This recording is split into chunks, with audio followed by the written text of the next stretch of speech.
A month or so ago, I salvaged a lot of hardwoods out of a mattress and headboard that was leaning up against a dumpster. And the wood that's on my miter saw is what's left of the mattress, and this panel right here is what's left of the headboard. It connected both the left and right post. And I've already ran this through the thickness planer to remove all of the finish that was already applied to it, and what I'm left with is a very nice, clear, glued up panel. Now, I'm not exactly sure what wood this is, but according to my fingernails, it feels a little bit more dense than poplar. So I'm not exactly sure what it is, but I don't care. I'm going to use this for this project. If you don't have a junk headboard laying around, that's perfectly okay. This whole project can be made out of 48 inches of 1x8.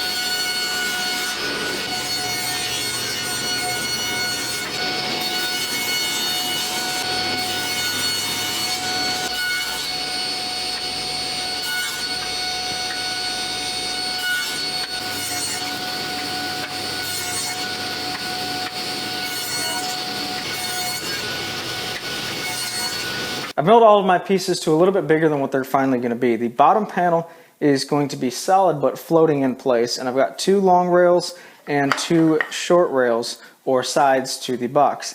The top panel is going to slide in from one side, and where it does slide in, I need to trim that side piece down to the appropriate height. And when it is slid in, I still want to make the perimeter go all the way around, so I'm going to mill a matching top cap, I guess you could say, to go on this side, and it'll make it look all nice and neat once it's closed. Now, before I cut any of the miters, I'm going to go ahead and make all of the dados, and they're going to be 3/8 of an inch wide, 3/8 of an inch deep, and they're going to start 3/8 of an inch in from the top and bottom of all 4 of my sides.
With the side pieces mitered to their final length, I can measure the interior of the dados and get the final length and width of my top panels. Now, once I cut those to size, I need to cut a rabbet along the entire perimeter of both panels.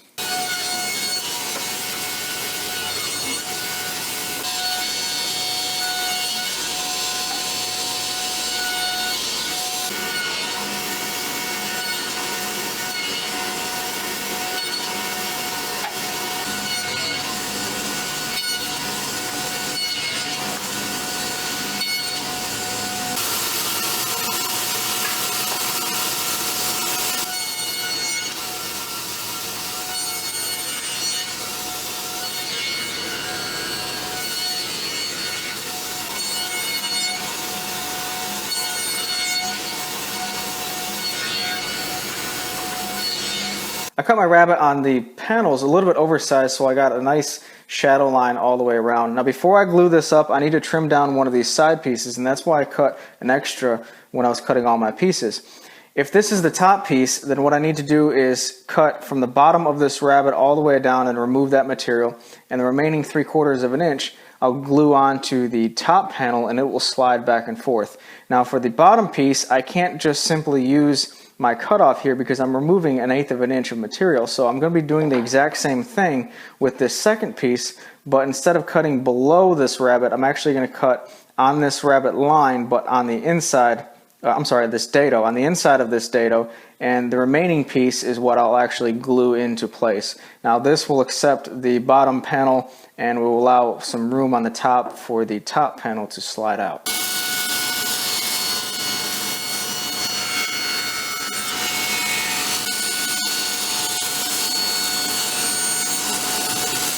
Before gluing all the sides together, I've taped the inside corners, and that way once it's together, any glue squeeze out can be easily peeled off from the tape. Now I've got them all sitting up against a straight edge, and now I can flip them upside down so that the tops of the miters are touching, and I can tape them together real quick.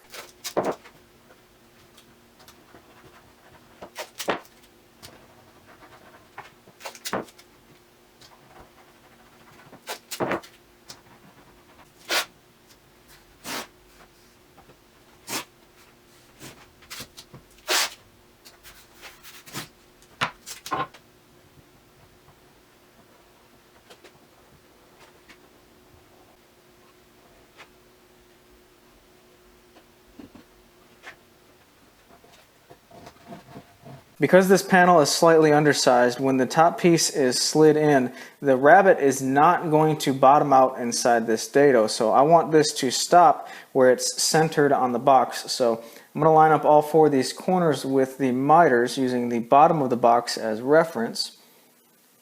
And that tells me that this panel is perfectly centered in the box. What's actually going to stop it as it slides in is these miters are going to bottom out with the opposing miter on both sides. So now I can just set this in place so that the miters line up. I've got some glue in here, and I can add some weight and just let it sit. I let the glue sit for about an hour to really give the glue some time to cure, and I'm very pleased at the way that the miters turned out. The bottom panel's got a little bit more play in it than what I wanted, but that's going to be okay. And the top panel, or the door, or the lid, or whatever you want to call it, slides in pretty effortlessly, and it centers itself, so I am very pleased with it. These miters are an end-grain to end-grain glue connection, which isn't that strong. So I'm going to use my spline jig to add 3 splines at every corner. Can't put the splines just anywhere because I have a dado on the bottom and the top side of all my sides. So I'm going to use this scrap piece to tell me that having one right here will be okay. That's going to be above the bottom dado. And then if I flip it around over here, I can say that having one right here will be okay because that'll be below the top dado. And these two will be, I don't know, a short distance in. And then right in the middle somewhere, I want to make a longer spline, and that'll give it a little bit of a unique look on all 4 corners.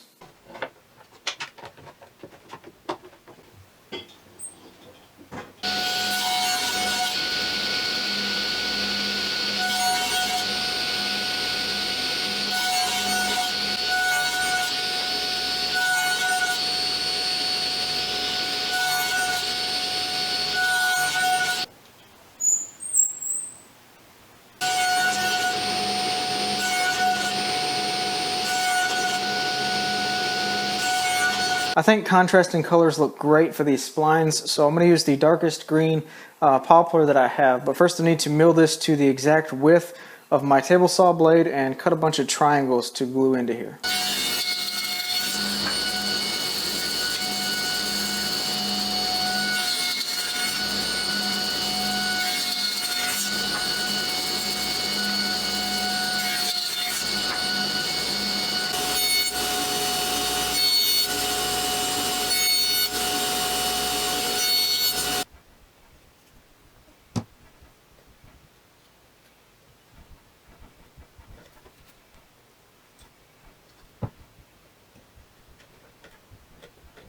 While the splines are drying, I can work on the top playing surface. Now, typically Chinese checkers is played with marbles and anywhere from 2 to 6 players. But because it's just me and my wife, I designed this for 2 people. And instead of using marbles, because I know marbles are hard to find and you only need 10 and they have to be 2 colors, so what I found instead is some painted golf tees. And these were pretty inexpensive, and there's way more than what I'm going to need. But the only thing is they're way too long. So I've got a 3/4 inch thick piece of scrap wood. I've drilled some 1/4 inch holes, which is the size that I think is going to work really well for these. And with that size hole, I like the elevation above the surface, so wherever they come out, I'm just going to cut them off real quick, and I'm left with some shorter playing pieces that I think will work really well.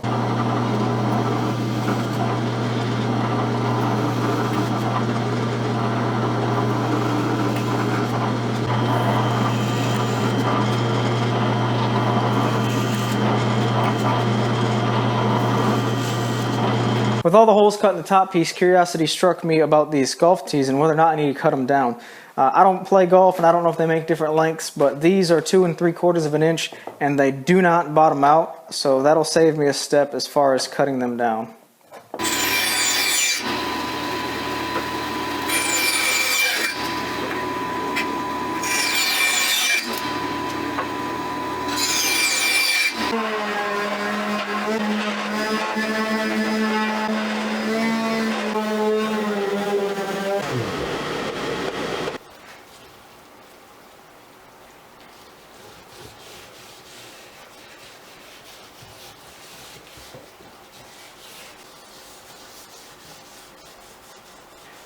I think this turned out really cool. I really like the splines. I like using the golf tees. The whole project is just, it's been a whole lot of fun to make.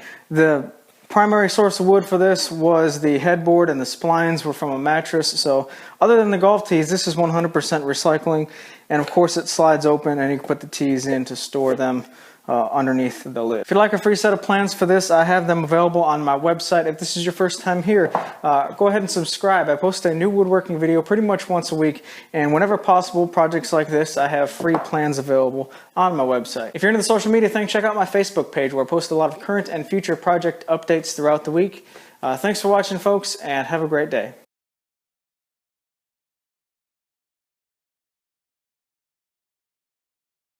Recently, while walking over to the workshop, I found a mattress and headboard leaning up against the dumpster, waiting to go to the landfill. I ripped the bottom of the mattress off and found that all of the wood in here is poplar. There's very few staples, so this is going to be a lot of good salvageable hardwoods.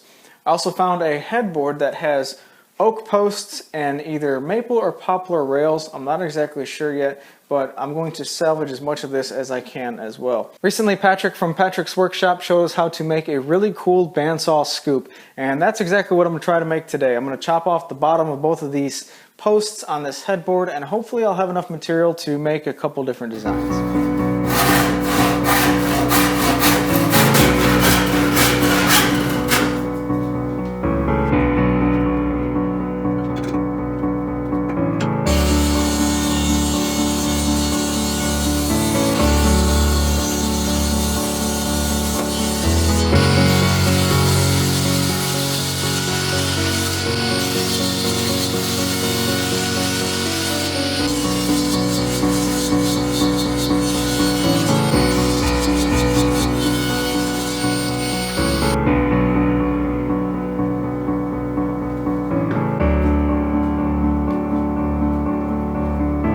I was able to salvage 4 of these blocks that are 3 inches by 3 inches by 6 inches tall. I've glued 2 of them side by side because I want to make one scoop that is wider. And while it dries, I can work on the shapes for my 2 smaller ones. Now, I am salvaging material, so I do have some flaws here and there, but I'm totally alright with that. For a rounded scoop, I'm just going to trace this cup. And then I can eyeball the inside cut, offsetting by, I don't know, about 1/4 of an inch. And this scoop is going to be square, so not much to this one.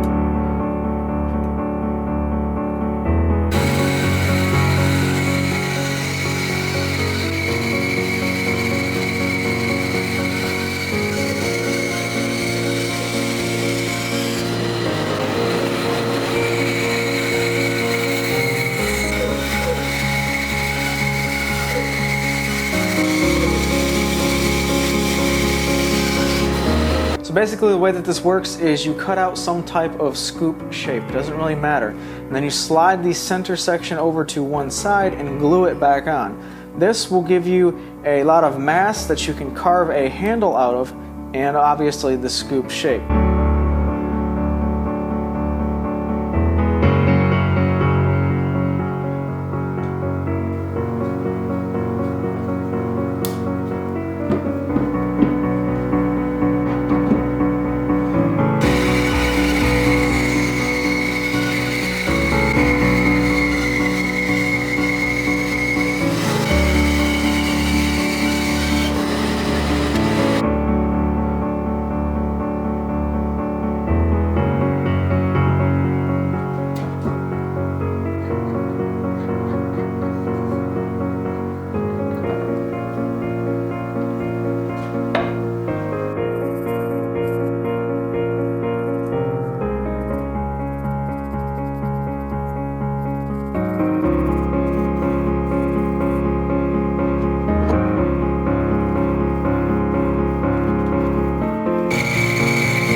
I did all the final shaping of the bigger scoop by hand, and I really like the way it turned out, but it honestly took a lot more time than I had anticipated. So I'm going to press the easy button for the 2 smaller scoops, and I think I'm just going to use my benchtop belt sander.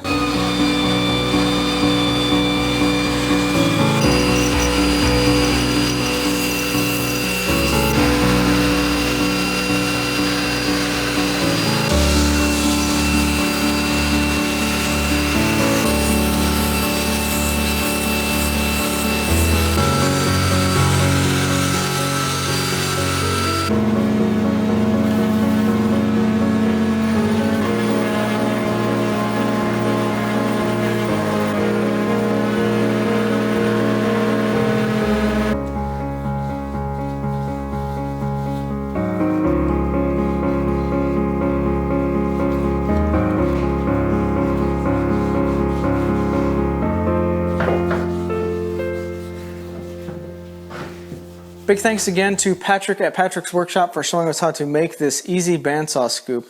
It's a very fun project that I probably never would have thought of by myself, so thanks for sharing your ideas with us, Patrick. And if you decide to make one of these, post it on my Facebook page.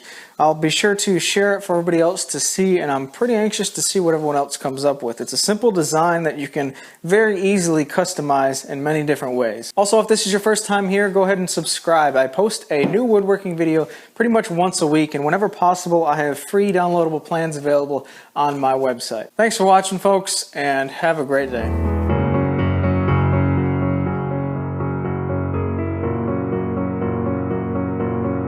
If you ask 10 different people to make the same project, then odds are you're going to get 10 very different results.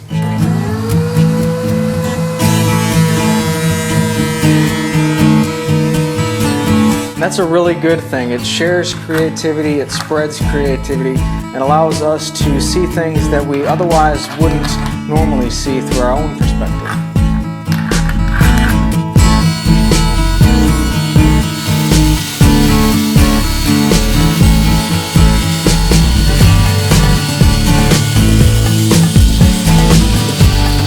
While some people like to make a lot of organic shapes and curves, other people like to make straight lines and angles.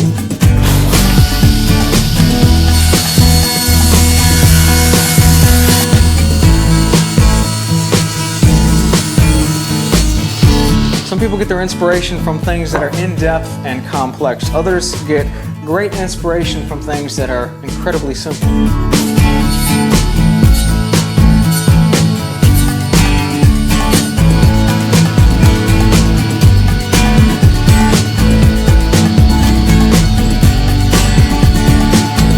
Something we all have in common is we don't absolutely need formal training to have fun woodworking.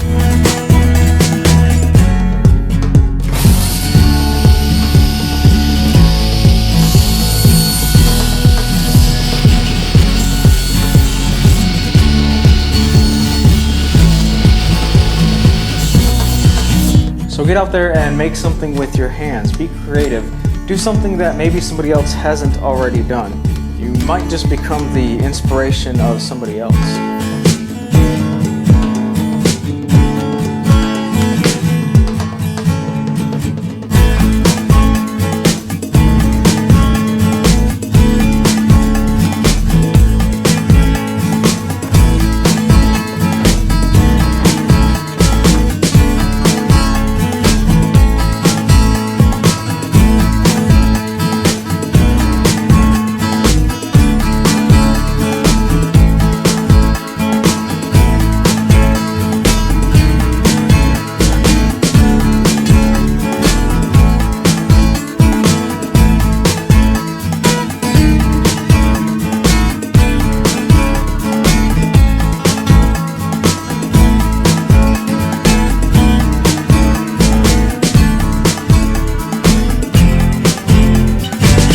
Decade ago, in 2013, I bought this bandsaw, and shortly after buying it, I made a bunch of these cracked bandsaw boxes. Well, about a month ago, I restored this exact bandsaw a decade later, and now, another decade later, I want to make another one of these cracked bandsaw boxes.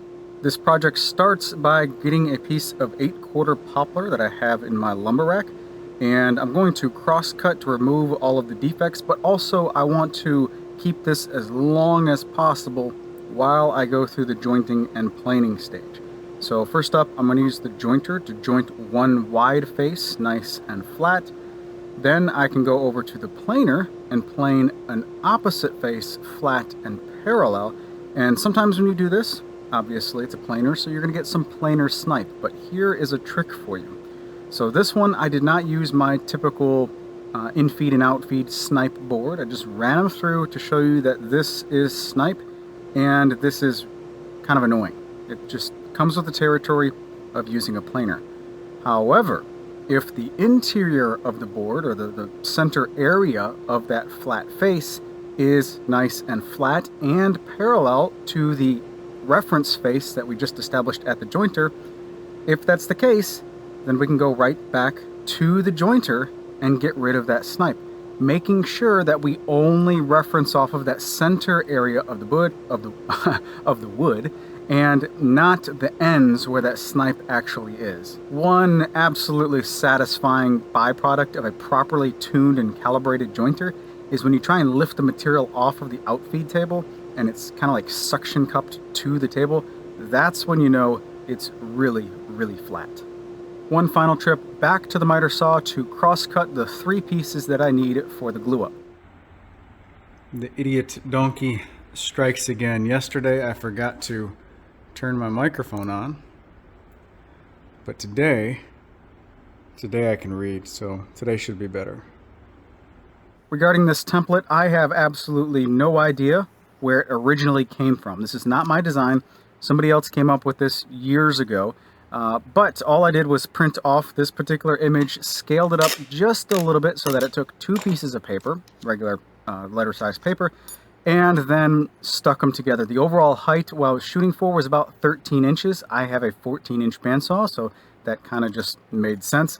And when it comes to aligning these templates that take multiple pieces of paper, the easiest thing to do is tape your first piece up to a window, and then you can very easily align the second piece on top of that, making sure all of the geometry on both pieces of paper line up appropriately.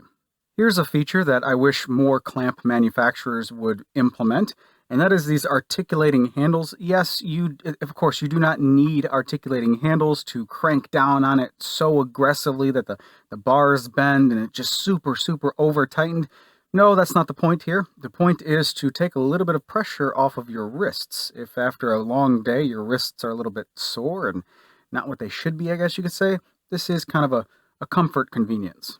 I didn't really feel like going back into the house to rummage through my daughter's craft supplies to find her glue stick, so I just used regular wood glue to glue the paper template to the actual piece of wood, which, you know, paper is wood, so wood to wood, yeah, it works.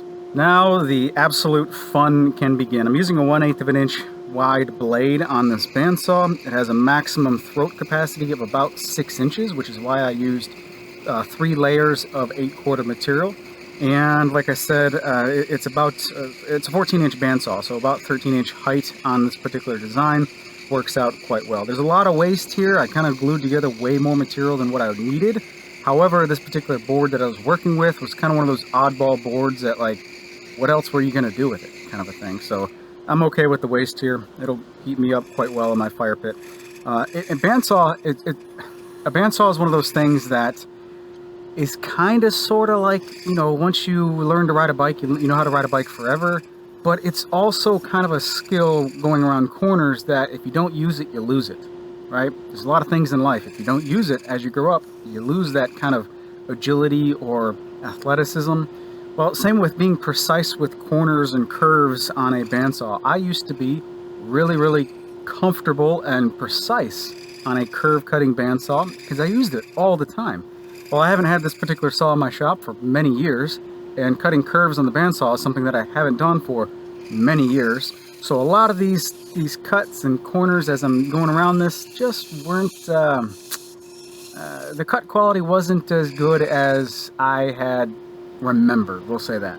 The last part of establishing the perimeter is the bottom little opening area in between the feet, and that's the last thing to be cut out before cutting the front and back off. Now in this case, I do have a second bandsaw that is dedicated to resawing. However, I had a little boo-boo or a little accident, a little hiccup with it not too long ago and bent one tooth on this bandsaw blade, forgot all about it, and just made my resaw cuts to cut the front and the back off. And let me tell you, those cuts were not smooth cuts by any means, so I had to actually sand a bunch of this later on down the road before I glue these back on. So that was kind of annoying. No, you don't need two bandsaws to make a bandsaw box. I had one set up, so I used it. With the front and back removed, the center feet area on the left and right of the interior can be removed. And once that's removed, you stack it back together, so you have the back, the middle, and the front, and you're left with, well, what looks like a really goofy, fun, comical type of a dresser, chest of drawers. It's a really, really fun design. I really like whoever designed this. I really, really like this design. After what felt like a ridiculous amount of sanding, which turned out to be not enough sanding, I glued the front back on to the middle assembly, the middle section. And that's necessary so we can actually start cutting out the drawers to make this an actual box. So the first 4 drawers on the top are pretty easy and pretty straightforward. You start in the crack area and then you end in the crack area. Very easy, simple cuts.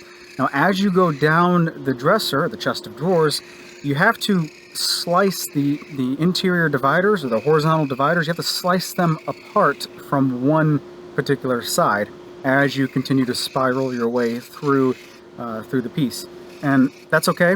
That's just, you know, what has to happen on a bandsaw box. We're going to glue that together in the next step anyway.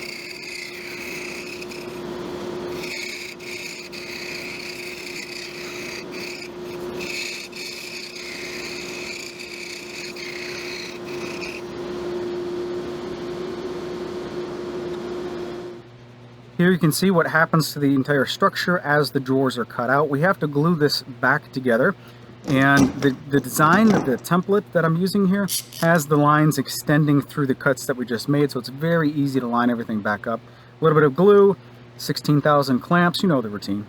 Just like with the main carcass or the main assembly of this box, all of the drawer fronts and backs need to be removed. I learned my lesson with that bent blade on my resawing bandsaw, so I resawed everything here at what I'm calling my curve cutting bandsaw. No problems whatsoever. And speaking of no problems, I really want to make sure that I remove the material making a drawer and not a lid, I guess you could say, for each one of these drawers. So I'm putting them back into the carcass, making sure that everything's in the correct orientation. Then I'm striking a line on the top of the area that needs to be removed. Now, once the line is there and I know for sure what is the top, I can focus on removing the inside. So for demonstration, here's the material that I kind of need to remove on this particular drawer. Then one by one, we go back to the bandsaw to cut out a bunch of more material once again. This is all just dishing out the center section. You don't really need to draw some guidelines unless you just really want to. Kind of eyeballing it at this stage is plenty good enough. Remember the drawer fronts and drawer backs that we cut off a little while ago? Well, we've got to glue them right back into place. That's the story of a bandsaw box. Slice a little bit off, slice out the interior, and glue it back on. With the drawers and clamps and the carcass out of clamps from the last glue up, I'm using fast setting glue, by the way. The back panel can be glued on, and here's where you're going to run into some alignment issues. Remember when we cut out all of the drawers, we had to cut right through those horizontal dividers as we worked our way down the bandsaw box. And when we cut through those dividers, we removed a little bit of material from the width of this box, equal to the kerf of the bandsaw blade. Well, that removal of material is eliminated when we glued it back together, and that means the center section is actually more narrow than the back panel is that we cut off previously. So here's where things won't really align all the way, but don't freak out, perfectly normal. It is a new day, all the clamps are put away, the drawers are installed in the carcass, and at this point all of the drawers are now inset drawers because we removed the front and back of each one of the drawers and then glued them back into place. Therefore we have 2 kerf thicknesses or kerf widths from the bandsaw that we actually removed from the front and back dimension of each one of the drawers. You can leave it like that if you want. If you want inset drawers, you're basically set up, ready to go. I don't want inset drawers. I want the drawers to be flush with the front face of the chest of drawers. So instead, I shoved some paper towels into the cracked area up at the top just to stop those 2 or 4 drawers from rattling around, while I went over to a belt sander and sanded the front face frame, or the front face of the chest of drawers, flush with the drawers inside. Now, the easiest way to check your progress is the paper. Is the paper gone? If it's not, keep sanding. Sand it until all the paper is gone, and then you know everything is nice and flush and sanded. While I'm over here at the belt sander, might as well take the time to sand the top arch nice and smooth, as well as the entire side of the chest of drawers on the little drum or the outside wheel of the belt sander.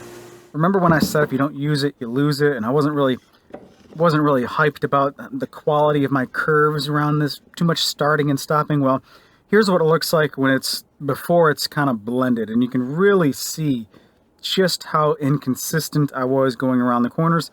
That's okay. We're going to sand all that nice and smooth, starting by putting a fan blowing away from me with a filter on my workbench. That way I can keep sanding and blow the dust in the air. It's going to get sucked up in that filter and away from me, and not breathing all that stuff. So doing a lot of hand sanding to all of the drawers. I put some sandpaper on a wooden block to sand the flat faces, which basically was just the inside of the little cracked cuts. And then there's some more sanding, a little bit more sanding after I was done sanding, and then I sanded a little bit more, and then some areas actually required a little bit of rasp work because I didn't line things up properly, and then I sanded a little bit more after that, and then I did a little bit of sanding, a little bit more sanding, and then the next step was back to the rasp to round over the inside faces of, or inside of the openings on the carcass itself. And then after I did that, there's a little bit more sanding, and then flip it around again to do a little bit more sanding. And then right when you think you're done, there's a little bit more sanding that you have to get done, because there's always more sanding to do. After all that wonderful, feel-good, smiley sanding is done, you can kind of see that all the jaggedness is pretty much gone. All of the perimeter of the drawers kind of just falls into a blended shadow, which is really, really nice. And for a finish, I really wanted to oil this to, I kind of like the way that like greenish hue of poplar looks. I know it's not one of the most desirable woods out there, but I really like the way poplar looks in that regard. But this is my daughter, and she's on this sky blue kick, and she actually picked out this paint a little while ago, so I'm gonna paint it for her. And like any other sane person out there would probably start painting from the inside out, but no, once again, the idiot donkey strikes again, and I paint from the outside in, making everything just a little bit more cumbersome and frustrating, but that's okay, I got it done. For all the drawers that could fit inside the can of paint, I just dipped the front of it in, and then just brushed off all of the drips and all that. And then for everything else, I just brushed just the front of the rest of the drawers. The drawer pulls are the only part of this project that I was kind of up in the air on. I didn't have an answer before I started the build. So my thought was to just kind of lean on what I did in the past, and that is mill up some poplar that is 1/4 inch thick, 1/4 inch wide, however long it needs to be for each one of the drawers. I did that, put some kind of in place visually, and I just wanted to go a different route. There just wasn't anything special about it. So I was looking around the shop to find something that I could use as drawer pulls, and it dawned on me that each one of these drawers is a different size. Well, Festool dominoes come in many different sizes, many different size thicknesses as well as lengths. So why not use them to kind of correspond to the different size of these drawers? And also along the length of each one of these dominoes is a bunch of lines. I think they just compress them for glue squeeze out reasons or something like that when you actually use them as they're intended to be used. But visually, I think it's a little bit interesting, and it'll also provide a little bit of kind of a tactile feel as you pull the drawer open.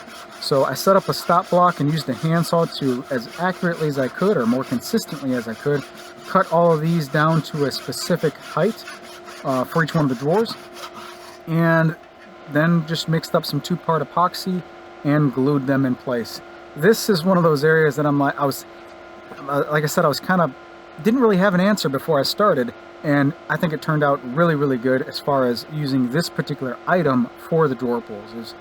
It just kind of worked out really, really well, I think. I purposefully only painted the drawer fronts and not the drawer bodies because these top 4 drawers, I know that the sides were going to be exposed, and if I painted them blue, yes, you can see this crack. No, without question, you can see the crack in the design of this bandsaw box. But if the sides of those drawers are blue, it would kind of blend a little bit more. This is something that you want to feature, you want to exaggerate. And the way I'm wanting to exaggerate the crack is with contrast. So for that reason, I only painted the drawer fronts. Everything else that's exposed gets a coat of natural Danish oil, making sure to not get it on the blue at all, not get it on the paint. Although I don't think it would hurt it at all. It might yellow the blue just a little bit. So I painted it all on the drawer boxes, or the drawers themselves, kind of lathered it on there, and then used a very fine paintbrush to just ever so carefully get it on the dominoes or the drawer pulls. Because you're cutting off the front and back and then gluing them back on, odds are you're not going to glue these back on so that there's no rock in the bottom feet. So to stop the rock, I put it on a known flat surface, my table saw, and used a piece of sandpaper under one of the high legs and just pull it out a couple times. That will take care of any little rock that you have. All right, what do you think of this thing? Honestly, this is such a fun project. It's a fun project to make because it's just a lot of fun curves at the bandsaw. And it's one of those projects that you can get away with a lot, right? You're not trying to stay within these tight restrictions of rectangles and whatnot. You're making curves, so there's no such thing as what the curve needs to be. You can make it whatever you want to be. Make it whatever you want it to be. And this design it's just fun, right? It's just really fun. There's a couple things that I really, really like that I'm glad I did. Number one, I'm really glad I only painted the drawer fronts and not the entire drawer. That way, the crack, it's obvious that there's a crack right here, but it's exaggerated. It's highlighted by the wood contrast you see here on the side, rather than it being all blue. I really like that. The dominoes for the drawer pulls, that worked out in my opinion. It's kind of hard to see on camera, but each one of these dominoes has, I don't know if you can see that, there's ridges all the way along here. So it kind of gives it like a little bit of a tactile feel as you actually interact with them. I like the fact that they're different thicknesses, that as this kind of shrinks in the middle, so do the drawer pulls. And really all I did was rip these to a common, rip them to a common width. And the rest of the dimensions and sizes is just natural to what they are, festool dominoes. So that's pretty fun. My daughter's going to love this. I'm excited to give this to her as a Christmas gift. And yeah, it's just a lot of fun to make. So I encourage you to make a bandsaw box. If it's not one of these, the exact designs, have fun, make your own design. Bandsaw box it is one of those projects that you can make it any shape you want, really. Just have fun with it. Yeah, if you're interested in this particular image that I used for this one, I have it available on my website. It's actually been there since 2013, that particular image. Again, I don't know who originally created it, but whoever did, thank you, because this is a really fun design. That's it for this video. Go to my website, jayscustomcreations.com/newsletter, and sign up for my new email newsletter so you don't miss anything that I publish. You guys take care, have a great day, and I'll talk to you in the next video.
The wheels on the bus go round and round.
That'll do, donkey.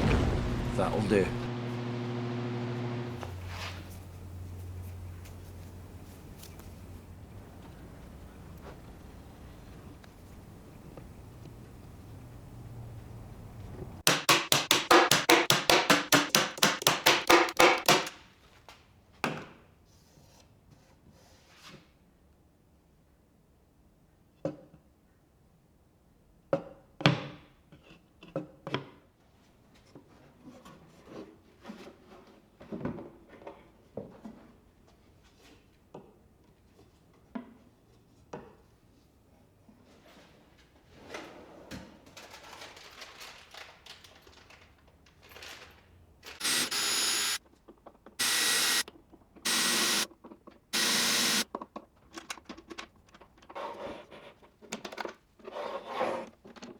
Look at that. That is so cool.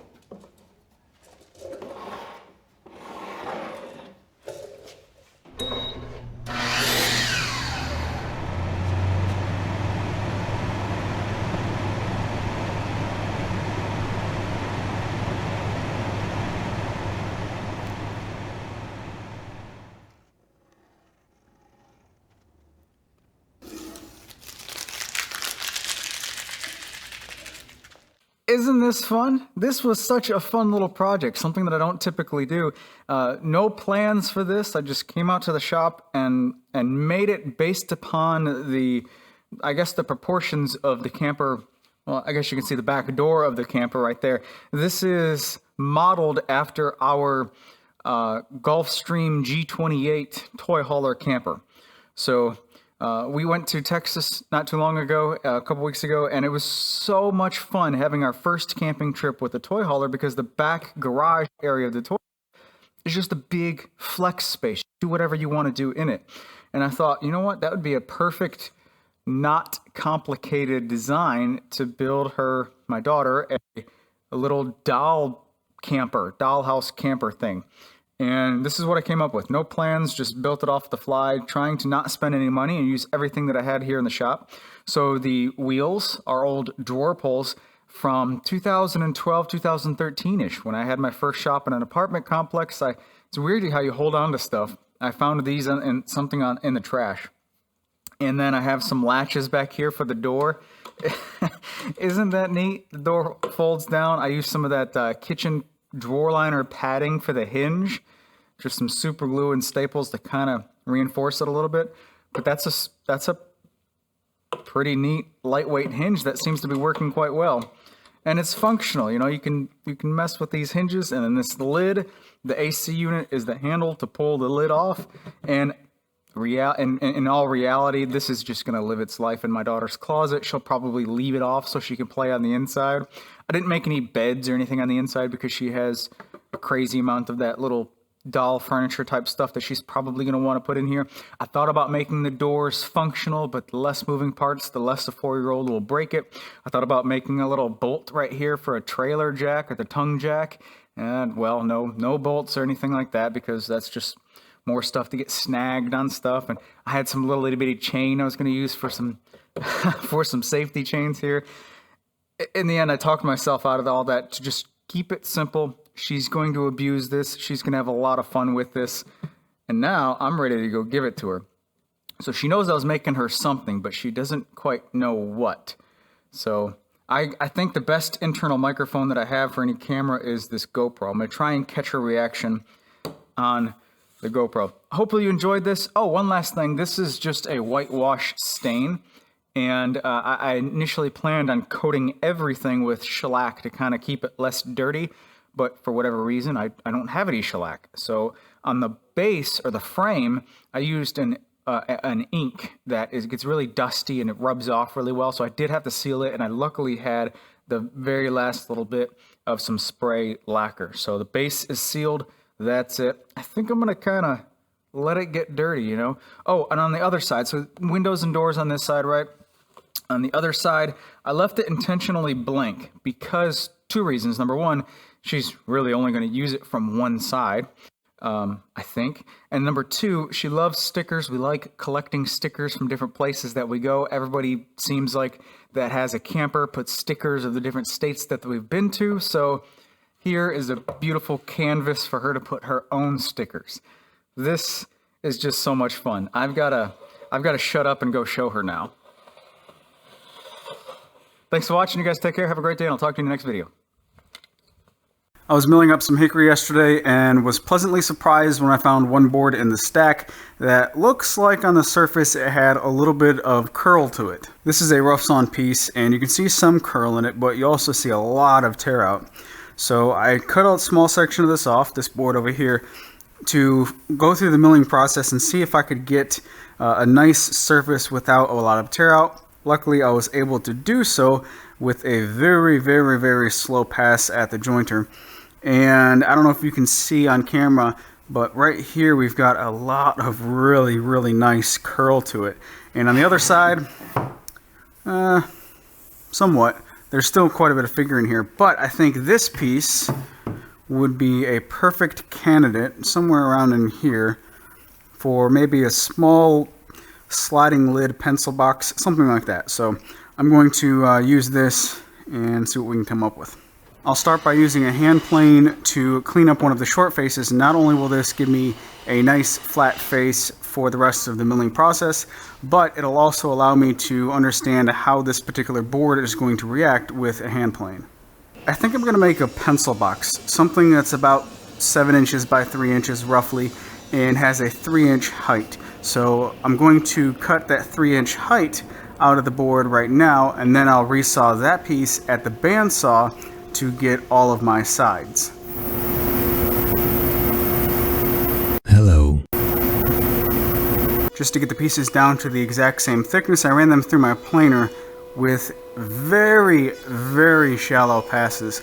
This hickory, I know from experience, tears out horribly on this planer, especially with all of this curl. So I'm just feeding them one after another with just a slight advancement of the depth with each and every board. I went ahead and taped the two pieces together just to maintain grain orientation, just to make sure that everything lines up once again. And also, I don't need all of this board. I need to cut it to its final length, which is one short side plus one long side, and I'm thinking 11.5 inches should be fine, even with the curve cuts. So I need to avoid this chunk of tear out that I made last night, or yesterday here in the shop, and that's pretty much it on this side. On this side, there's a knot right here, which is pretty much unavoidable no matter which direction I come from. And then I also have this weird looking circle piece of the grain right here that I want to avoid. So I know that if I just say 2 fingers for this grain, this tear out right here, plus 11.5, that is less than the distance to this ugly spot. That's going to be good enough. I'll just cross cut right here and then add 11.5 inches.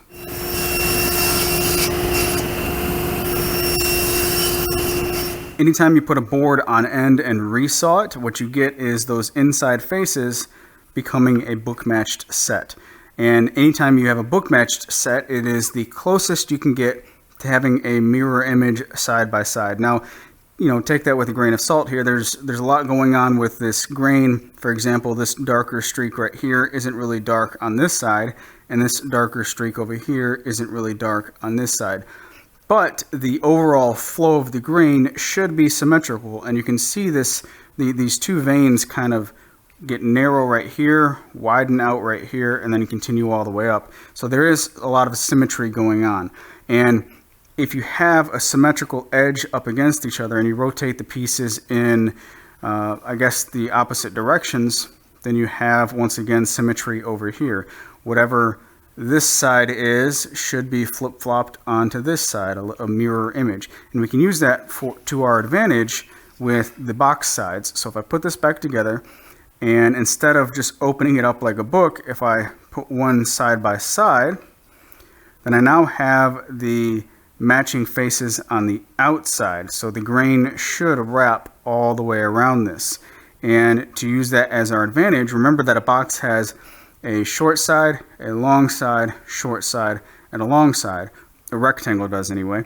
So what we can do is we can cut on this piece a long side, then a short side, continuing the grain around, cutting a long side, and then a short side. And then if we miter these together, then you should have a continuous matching grain all the way around. About 1.5 years ago, I did not know that, and thanks to some handy research and learning from other people, now I do. Because I already cut both of these pieces to the exact same length, all I have to do is cut the long side out of each one. Now remember, each one of the long sides needs to come from the opposite end of each board.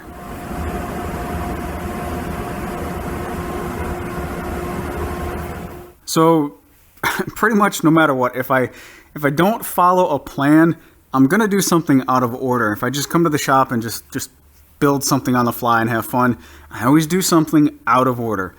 In this case, it's not the end of the world, but it would have been much better as far as consistency goes if I cut all of my grooves for the top panel and the bottom panel, well, lid and bottom panel, before separating all of my pieces. I can still cut it now, but it's just a timing thing or sequence thing. So I've got the blade set to 45 degrees right now. I'll go ahead and cut all of my miters and then go back to 90 degrees and cut those 2 grooves. All I want to do is establish a 45-degree angle. I don't want to reduce any length at all. So to help me do that, I'm going to use a stop block.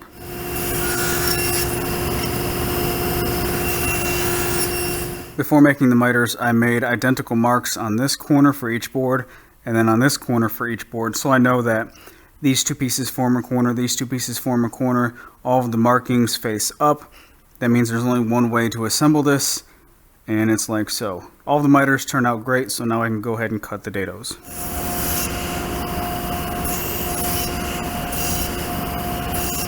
Heartwood and hickory is more of a reddish brown color, and that's what all the box sides are made out of.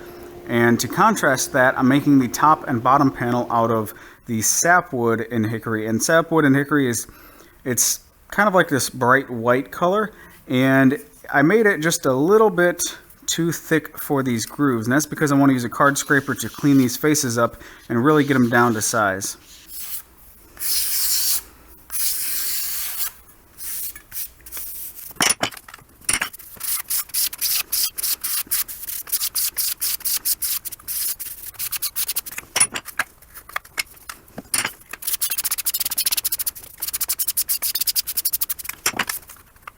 Sizing the panel is very easy. The distance from right here to right here on the grooves is our width, and then from right here to right here is our length.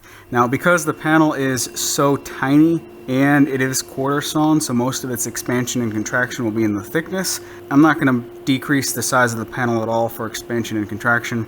It'll be fine glued in place. Just as I thought might happen, the grooves weren't as consistent as I wanted, so I did have to finesse both the top and bottom panels here and there to get them to be absolutely perfect. That's okay though.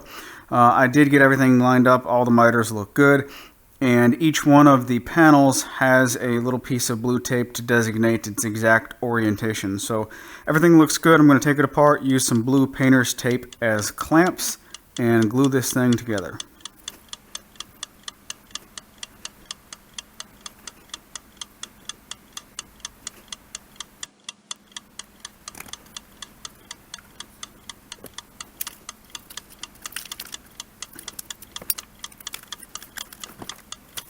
This is a very easy and uneventful glue up, so long as you check all your boxes, no pun intended, before you before you do the glue up. Distracted. Oh yes. So these are relatively thin sides. They're not that big, and it is really chilly here in the shop, so I'm going to let this sit overnight and let the glue just do what it wants to do and fully cure before I stress the joints any further. It is the next day. All of the joints look really good, and now on to the part of the project that I'm actually really looking forward to, and that is to make some really tiny splines to reinforce the corners and add a little bit of visual interest. This is a scrap piece of wood that I was experimenting with to try and make extremely tiny kerf cuts and therefore tiny splines. So the distance between these two over here is about 1/8 of an inch, which is the distance or the thickness of my table saw blade. So if I was to cut this kerf cut on this spline cut on my table saw, I'd be forced to have a really wide spline there. I could use a thinner blade, but you can't go that thin. Not this thin anyway. These were made with one of these Japanese pull saws, a very thin blade, and I want to use this size spline on the box. However, the colors are going to be reversed. My box, it has a darker color for the body and a lighter lid, so I'm going to use lighter splines, and hopefully they'll stand out. There are a couple advantages of using a table saw to make splines, and that is basically due to the fact that you have to use a jig on the table saw. You have to have some way to hold the piece as you push it through. You can't just freehand this. So with a spline jig on the table saw, you have basically two reference planes. Number one, you're going to reference the side of the box up against the fence of the jig or the fence of the saw. and that will position the spline left and right. And then also you're going to have a reference face off of one of the sides of the box to determine that 45-degree angle. So with that, you'll have pretty much consistent results all the way around. Every one of your splines will look the same so long as you use the exact same setup for every one of the cuts.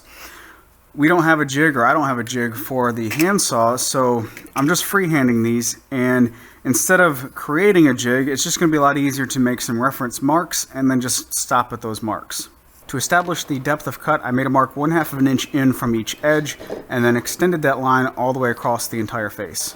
To establish not only the location of each one of the splines, but also give me something to visually track as I cut the splines, I'm using a marking gauge set at about 3/16 of an inch.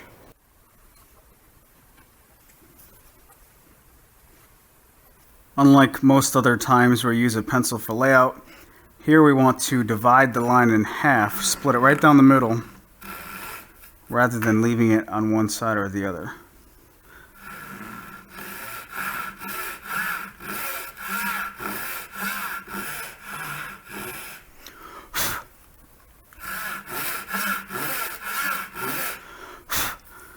So the goal is to try and be as consistent as possible with the cutting angle and get down to the reference lines at the same time on both sides. If we cut a little bit like this, we're going to have down to the cut line on my side, and we cut like this, we'll be down to the cut line on the opposite side, and therefore we're leaving a little bit of a hump in the middle. So consistent, longer strokes.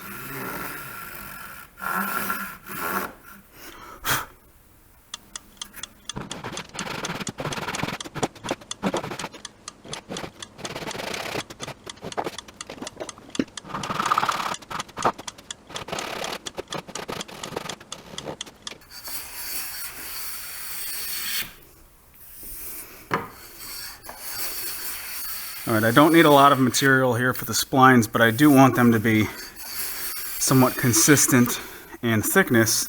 So I've cleaned up one of these short edges of this sapwood board with my jack plane, and now I've got my number 7 set really aggressive, way more aggressive than what I would ever use it in any normal operation. So what I'll do is, wow, it's aggressive enough that this is rocking back and forth quite a bit. Anyway, I'll start the cut, maybe, if I can, through this hickory, break this off. Ooh, stay in the groove. All right, break it off and test it in the kerf. It's still, that's a little thin. I'll advance the iron just a little bit and try and push this thing a little bit further.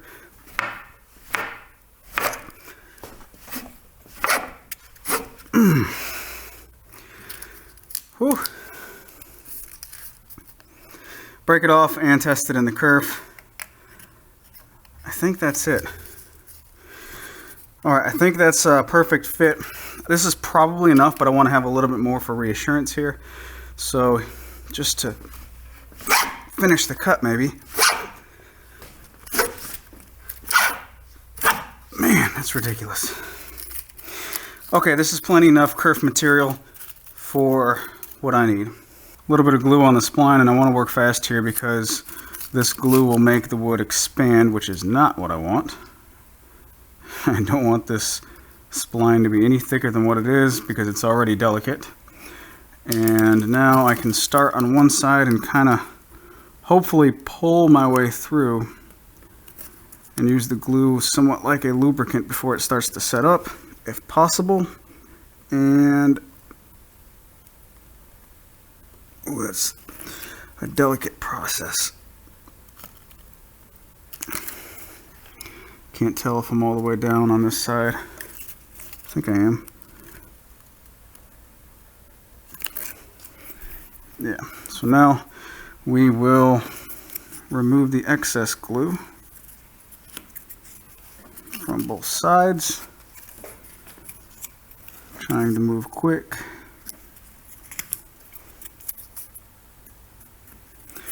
And then use a chisel with a paring cut to, let's see, I gotta do this left-handed. Chisel with a paring cut to slice that side off and then slice. Oh man, this is odd left-handed. Slice this off. And there we go. Not too shabby.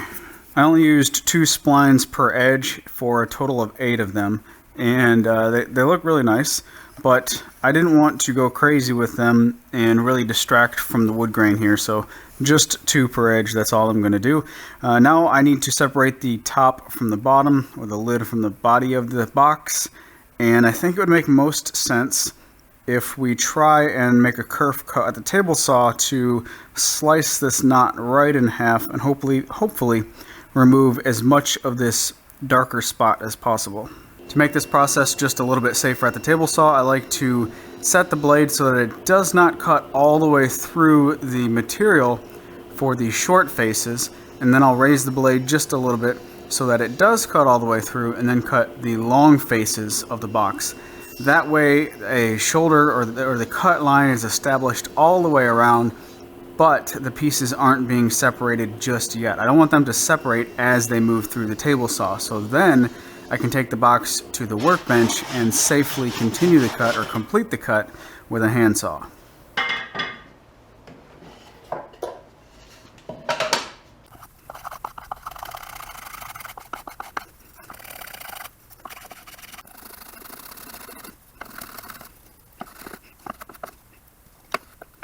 Because the grain is going all the way around the box, that means the cutting direction is going to go all the way around the box on the top, as far as clockwise or counterclockwise.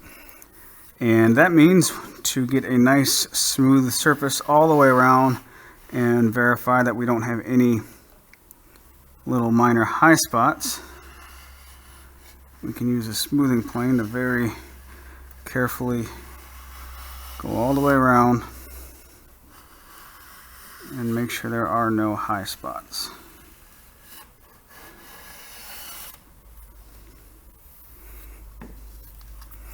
I'll do the same thing on the lid real quick.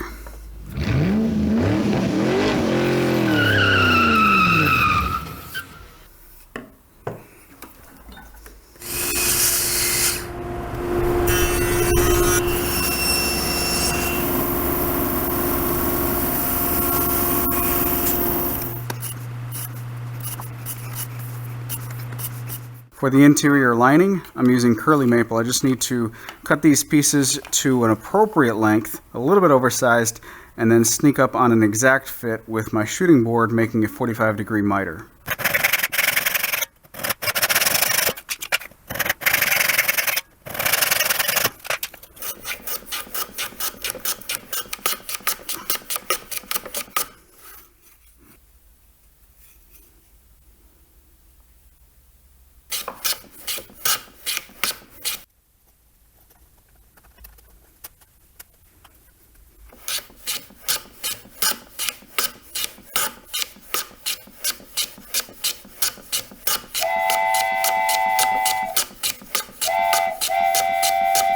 Not only does this interior liner brighten up the inside of the box and maybe make it feel a little bit less small, it also provides a registration point for the lid so it can close nice and even all the way around.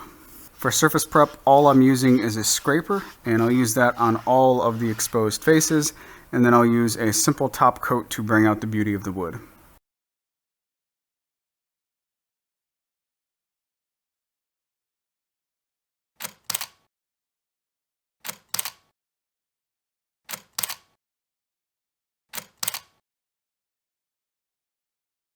Well, I've got a pile of old wood here from some salvaged cabinets, and I just got a new bandsaw, so I'm thinking I can make a bandsaw box or two out of this.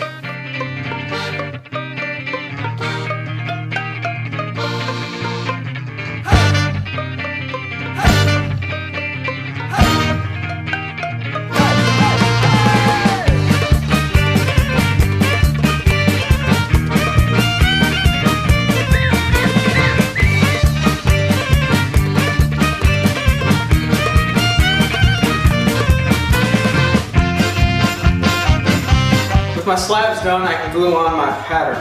The design that I'm going with is not my own design. It's somebody else's design that I've seen a lot on the internet. And I'm not trying to reinvent the wheel here. I really like this design, and I'm just mainly trying to get some bandsaw experience.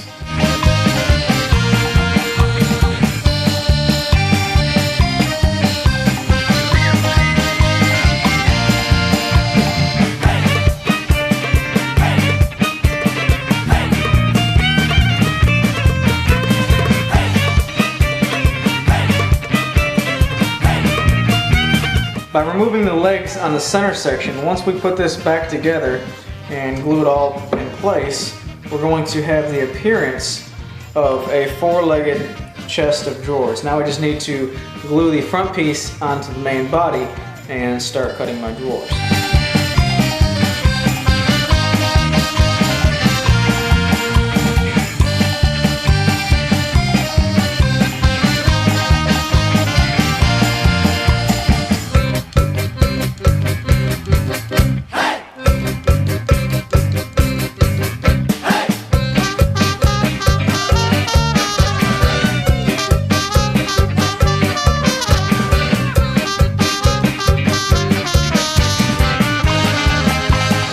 Couple things to mention real quick. I should have cut the crack before I cut the back off. Luckily I'm making 3, so I'm learning as I go. And on the second one, that's exactly what I did. I cut the crack before I cut the back off. Also, in order to cut these other drawers out, you need to cut the actual support in between each drawer to get into this cavity. So now I've got to come back and glue all this together, and using these reference lines to make sure that everything is lined up nice and neat. Once all my drawers are cut out and the back and front are removed, I can cut out this center section to make a cavity to form an actual drawer.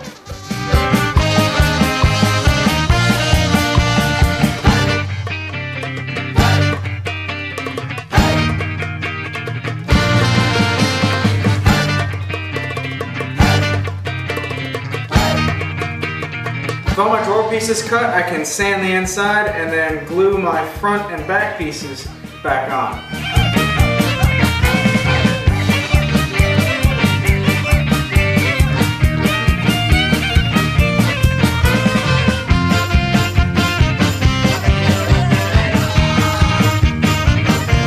Taken some of this really dark green poplar and made some simple poles out of it. It's just a little strip of wood with a round over on both sides.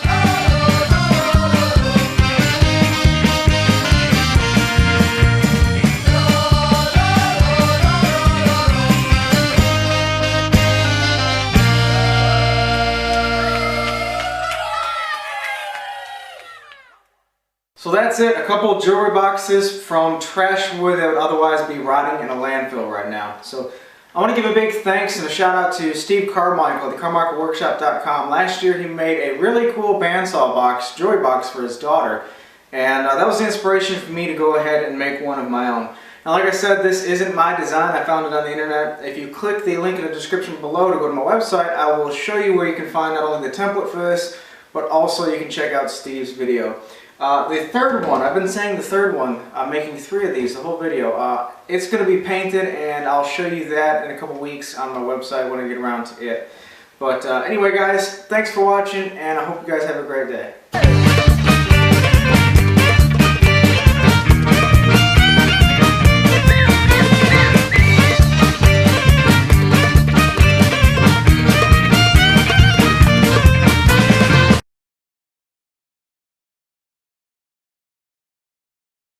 Today I'm making 2 mallets, one to use here in the shop and then one to give away as a gift. And now the style I'm going with is this particular style right here, to where the handle and mallet are not glued together. This is just friction fit, and the handle is a rectangular profile that is tapered top to bottom. I like the rectangular profile because if you relax your fingertips to your thumb, the shape in here, in my case anyway, is more rectangular than it is round. So just the rectangular profile handle feels a whole lot better in my hand than a round handle. A little bit more familiar in my opinion anyway.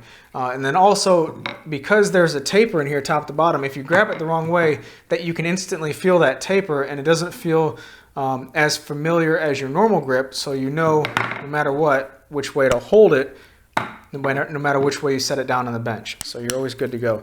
Now, the reason I like a two-piece design instead of one that's glued in place is that if this mallet head gets destroyed, let's say it gets cracked down the middle and breaks into a couple pieces, then you don't have to remake an entirely new mallet. Just remake the mallet head, and you still can use that same handle that you're comfortable with and you're already familiar with. So just remake a new mallet head and you're back in business. To make the first mallet, I'm using oak. This is a piece of scrap oak. It's got some defects, but I think there's enough, actually I know there's enough space over here to make a handle. Now the mallet head is this big block of oak that I have. I think it's about 3 inches square. I haven't measured it yet, but I do know that all four of these long grain faces are nice and square to one another. The end grain faces, which will be the business end of the mallet, both of these are not square. So I've determined which side will be the top. And now I just need to use the miter saw to put a slight taper on both of these faces that will be doing the work. This particular miter saw has a very flimsy insert plate, and then also the insert plate is lower than the height of the tabletop here. So the smaller the piece, the more tendency this has to want to rock like so, which is obviously dangerous. So I put together a couple pieces of scrap plywood to act as a sacrificial table and fence, and this will give me a lot more support to make this cut a little bit safer.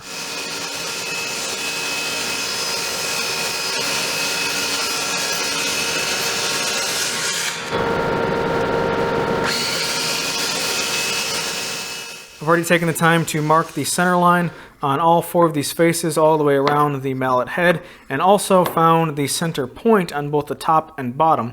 And this is the point and center line that I'll use to lay out the mortise for the handle. Now, of course, I need a handle first, so I'm going to take this scrap piece of oak here and try and get a nice straight grain piece for the handle.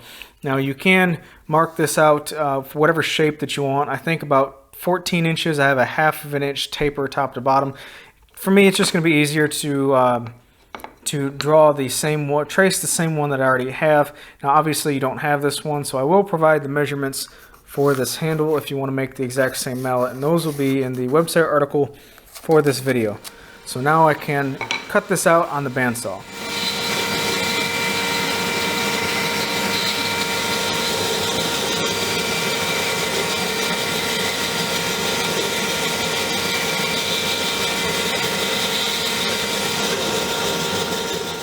I'll clean up both of the bandsaw cuts with a plane, making sure to plane in the downhill direction.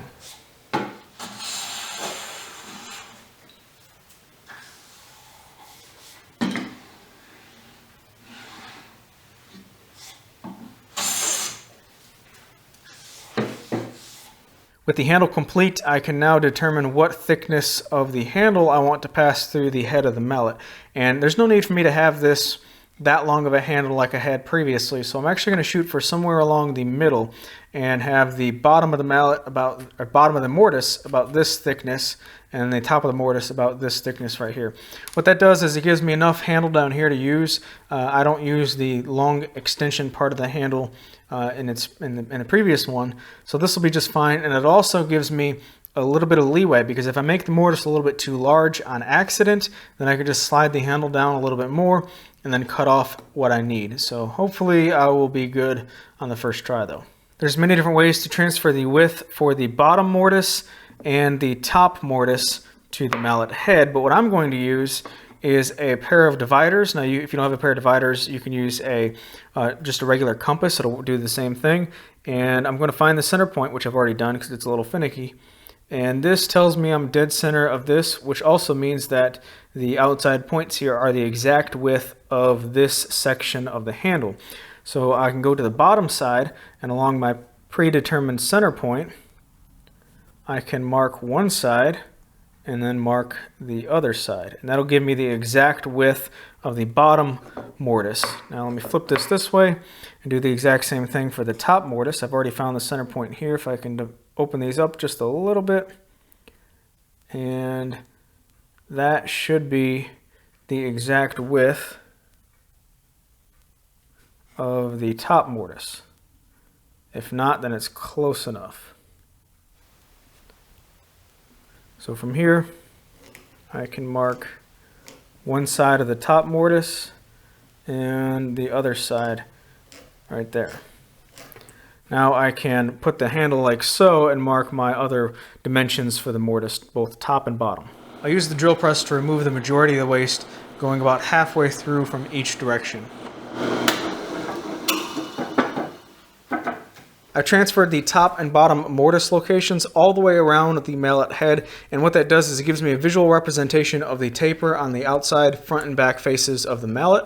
And what this allows me to do is, as I'm chiseling down and removing the material inside the mortise, all I have to do is visually line my chisel up with those taper lines, and that same taper will be transferred into the mallet, or into the mortise, I should say. So I could hold this in place with a holdfast, but I think that might just be in the way in a couple situations, so I'm not going to do that.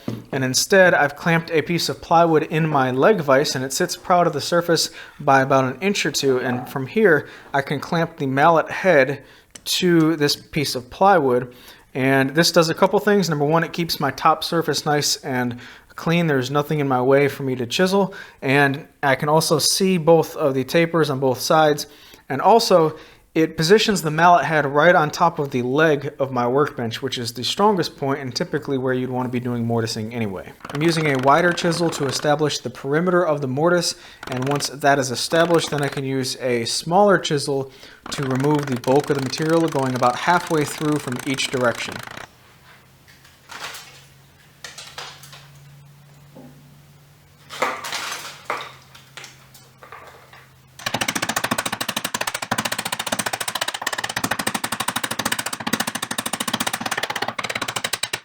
Now I realize this is one of those situations where I'm using a mallet to make a mallet, but it's not necessary. You could also use a hammer if you wanted to. Now these particular chisels that I'm using are impact resistant, so a hammer won't damage them, but if you are using wooden handle chisels, just be careful not to go too crazy because you may actually damage the handles of your chisels. Just wanted to throw that out there. The inside of the mallet head doesn't have to be perfect, but it has to be free of any obstruction for the handle.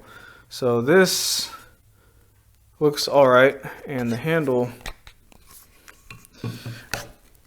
fits, but it's awfully tight. I could probably wedge that home, but that's awfully tight. So instead of messing around with the sides of the mortise, I think it'll be a lot easier to just make a couple passes with a hand plane to bring the handle down to an appropriate size.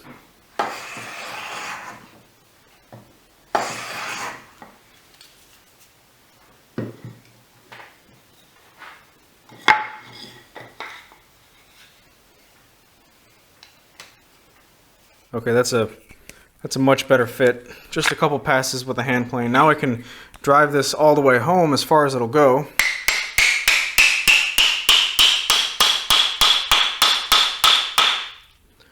And that looks like it's about 3/4 of an inch past my reference line that I originally measured for the bottom thickness. So I did make the mortise a little bit larger than what I thought I would, but that's okay. I have plenty of extra room. Now the bottom of the handle is about as long as I want it to be. That's a good length. I obviously have a bunch of leftover here at the top of the handle, so I'll use an engineer square, which I think has a thickness of about 1/8 of an inch, and I'll mark this 1/8 of an inch on the top of the handle and then just trim that off, probably at the bandsaw. So this mallet is done minus the chamfer on all of the edges. I'm going to use about a 1/8 of an inch chamfer on all of the edges just to break them off a little bit and then maybe round them over slightly with some sandpaper. I don't want to go for a full round over because I like the look of the straight lines that this style mallet has. And you know what, this is a small mallet. It's a lot smaller than this one, but the head is a little bit beefier, and it's oak. I don't know what hardwood this is, but it's not that heavy. So this guy is it's exactly what I was looking for. All of the weight in the head of the mallet, so it's not balanced at all. All of the weight is in the business end. This one is kind of balanced. When you choke up on the handle, it's actually handle heavy. So I want all of the weight and momentum to be in the mallet head, and I think I've got it with this one. The next one is going to be very similar to this. However, I'm going to use power tools to make pretty much the whole thing, and that will allow me to miter the interior pieces. The head of the mallet is going to be a lamination of multiple pieces. I can miter that taper very easily, and that will make the whole process go by a lot faster, and I can have a little bit more creative control with how the mallet looks. So stay tuned for the next mallet.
So this is the first mallet that I made earlier, and the second mallet that I said I was going to make ended up being 5 mallets. That one 15-inch section of 4/4 walnut ended up yielding enough material to make 5 mallets. Now I kind of stretched that material out as best I could, so that means some of these have some defects. None of these are absolutely perfect, and they're not the same size at all. But that's okay, because their main job is to just whack the end of chisels, and they'll do that just fine. So as you can see, they are pretty much all the same width, but the length of the mallet head is all different, and also the length of the handles is all different as well. But that's okay. So anyway, whether you have a solid block of wood to make your own mallet head by chiseling a mortise, or you laminate a couple pieces together to make your own mallet head, the process is relatively simple. And also on all of these, I made a chamfer on every one of the edges with a laminate trim router and my workbench vise upside down to kind of act as a quick mini router table. Then I came back with some 220 grit sandpaper to just kind of finesse the lines just a little bit more. But anyway, I'm going to put some probably Danish oil on these, whatever type of finish I have that needs to be used up on my finishing supply rack within the next couple days, and then these will find a new home. I'm going to give all of these away. But anyway, thanks for watching. You guys take care and have a great day.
About 6 months ago, my friend Jeremy asked if we could make I guess you would call it a catch-all box or a pocket empty box. Just something very simple to put on his computer desk to empty his pockets at the end of the day. And what we came up with is a box made from curly maple and walnut, and the bottom is a solid raised panel made from matching curly maple. Fast forward 6 months, and his side media business is growing quite well. He's been traveling a lot to document drag race events in both photo and video format, and because he's always mobile and because photo and video take up quite a lot of digital space these days, he uses a lot of external hard drives. It's just the most convenient thing for his workflow. And the goal for this project was to come up with a solution to organize his external hard drives while still matching the box that we previously made. It doesn't really match his desk, but going forward, this is just the style that we'd like to continue. And we started the design process with pencil and paper to brainstorm and basically just get the concept down. Then headed to SketchUp to refine the concept, and the first shape we liked was kind of based on a rectangle similar in size to the hard drives, but with one corner missing to allow a grab location so you could grab the hard drives. So we stacked 5 of these high and thought, what if we duplicate the shape to the other side, making it symmetrical and then doubling the capacity? It wouldn't be too much work to do that. Then we thought, well, decreasing the height of the center partition would increase the airflow for heat dissipation. And then we thought, well, the center divider should be removed completely, as the hard drives are always just going to be stationary and sitting in place, and a feature to prevent them from touching is kind of unnecessary. Then we thought if we extend the sides 2 inches further back, then the back panel would also allow room for cable management on the back side if desired. So with the design in hand, I picked out 2 boards that would match the previous project. A piece of curly maple that I've had for about a year now, just kicking around in the shop, and a piece of walnut that would be just wide enough for the sides of this project. My milling process always starts at the miter saw station, so I began with the walnut, and Jeremy followed that with the curly maple. Now the rest of the lumber milling is pretty much visually self-explanatory, so I'll take the opportunity to mention that anytime you have a guest working in the shop, be very mindful of their skill set and never just assume that they know how to safely use every tool. It was a conversation that we had previously, and we both understood the personal limitations with each tool. Just because somebody says that they've used a tool before doesn't mean that they know how to safely operate it or wouldn't benefit from some type of guidance from someone more experienced using that tool.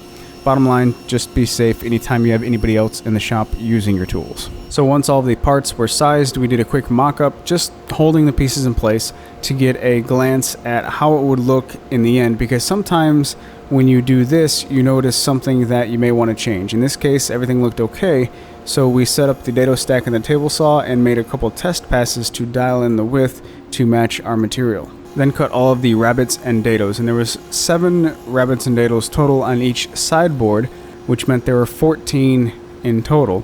And one of the benefits of using dado joinery is that once the appropriate width is dialed in on your dado stack for the material you're running, then all of the dados are really quick and really easy. It's basically as easy as just moving the fence on the table saw. Another quick mock-up of the case after the dados, and by this time it was getting late in the day. We were both pretty much running out of steam, and we still had a lot of work left to do, so we decided on a design change to simplify the front. Instead of a multiple curve type front, we thought a single curve on the front would have the same functionality of exposing one of the hard drive corners while still breaking up the rigid rectangle look. After determining and drawing an appropriate radius on the front of the top board, I taped together all of the pieces and followed the line at the bandsaw to cut them all out at the same time, and then used a spoke shave to clean all of the cut faces. Jeremy's a bit of a perfectionist and does automotive bodywork for a living, so he wanted to take it a step further with the sanding. So he sanded and sanded and sanded and sanded and sanded.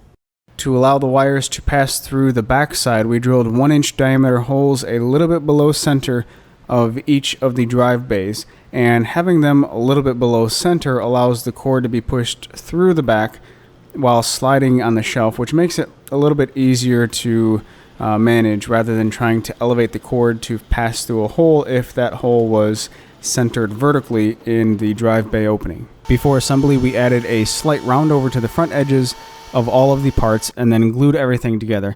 And it's been quite a while since I've made a project utilizing dados and rabbets as the main joinery, and it was just so refreshing when you go to assemble something and everything just clicks together. It's kind of like using Legos. It just reminds me of building with Legos, other than the fact that you still have to use clamps.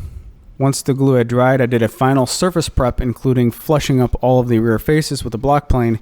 And then we finally finished it off with a couple coats of shellac, and man, curly maple and walnut just looks so killer together. It's fantastic. This was one of those pieces I got done and I was just I kind of didn't want to let it go. It just looks so good. The last thing we did was buff out the finish with some steel wool to even everything out, and then added some furniture wax to bring it to a shine that Jeremy wanted, as he was going to take this project home with him. So I recently asked all of my email subscribers if there was any interest in a set of plans for this, and just as I suspected, there was very little interest in a dedicated set of plans. So I did not take the time to make a full set of plans for this. However, if you are interested in the SketchUp file I used to design this project, you can download it for free on my website and, stretch it as needed or modify it as needed to maybe make it into a paper divider or anything else, really. It's just a really universal, simple design that can be modified as needed. And speaking of my email, be sure to swing by my website and sign up for my email newsletters. I have that set up so that you only get notified of the stuff that you are actually interested in. Plus, I like to throw in coupons and extra stuff like that here and there. But I think that wraps up this one. So hopefully you're able to get some ideas from this. And you guys take care. Have a great day, and I'll talk to you next time.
Well, it is a beautiful day outside today, like blindingly beautiful.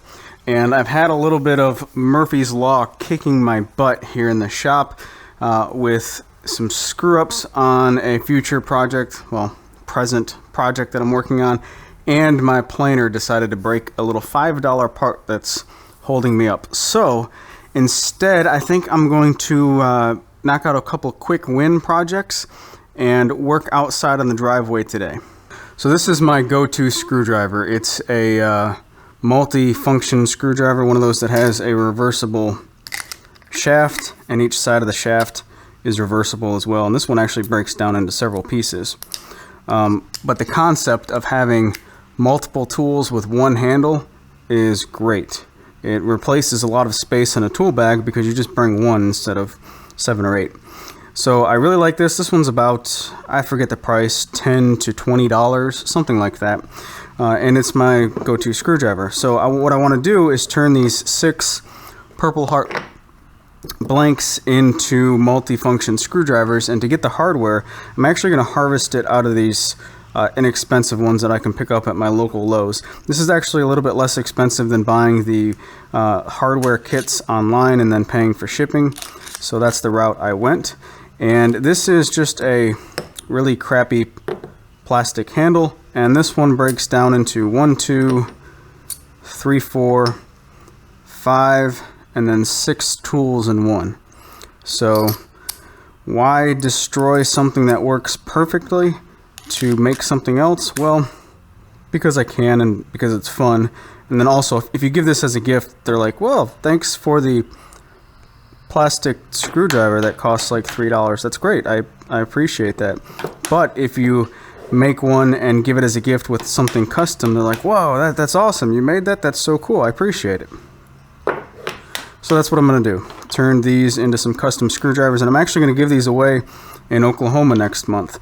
There's a steady breeze, and my neighbors are mowing the lawn, so this is going to be fun.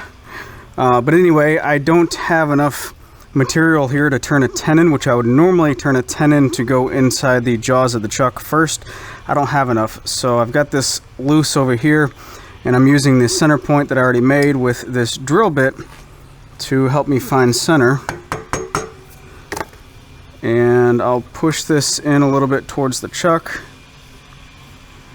and then I can tighten the actual chuck.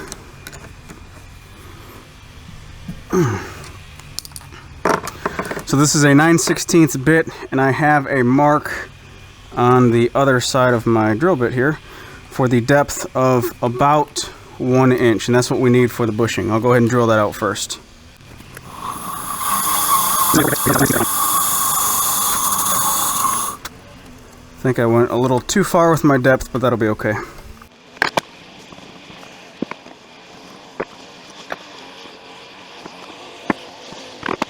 I replaced the drill bit with a 7/16 drill bit, and I'm going to drill this to a depth of 3 7/8 of an inch.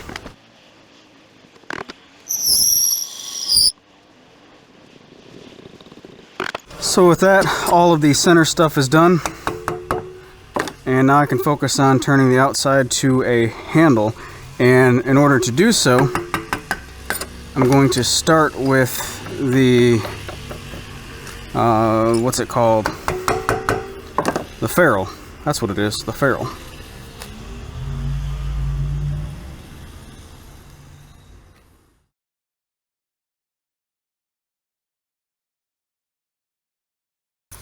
Just a little bit of CA glue, not much. And that's done. We can finish shaping. I'm going to just freehand each one of these individually, not trying to make them all duplicates because they're not going to be sitting next to one another. But I basically just want to have this as large as I can near the butt end of the handle, and then maybe have a thumb spot or a stop somewhere up here to prevent my hand from sliding down. Similar to my chisel handles that I made. And I'm going to do all the shaping just with a regular roughing gouge and then part it off with the parting tool.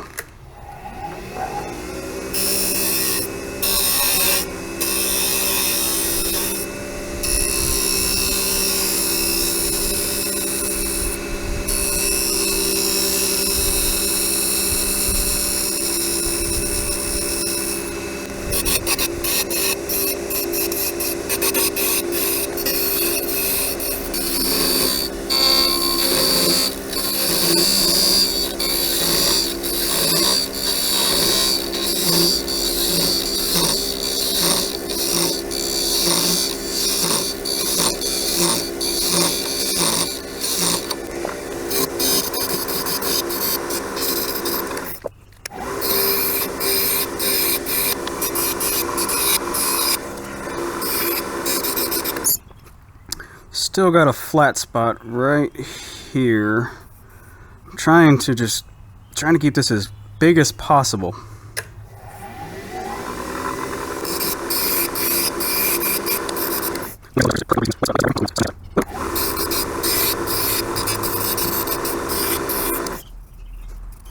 I like that. I think I'm going to leave the ferrule dark and not scrape off all the crap. If you scrape off all this black stuff, this is just a regular copper ferrule, and we'll just leave it dark.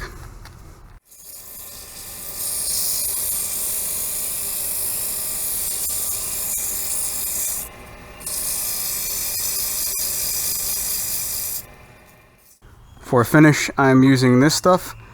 This is actually pretty old and kind of expired, so I have no clue if this finish will turn out or if I have to sand it off or what, but I want to use it up, so I'm going to give it a try.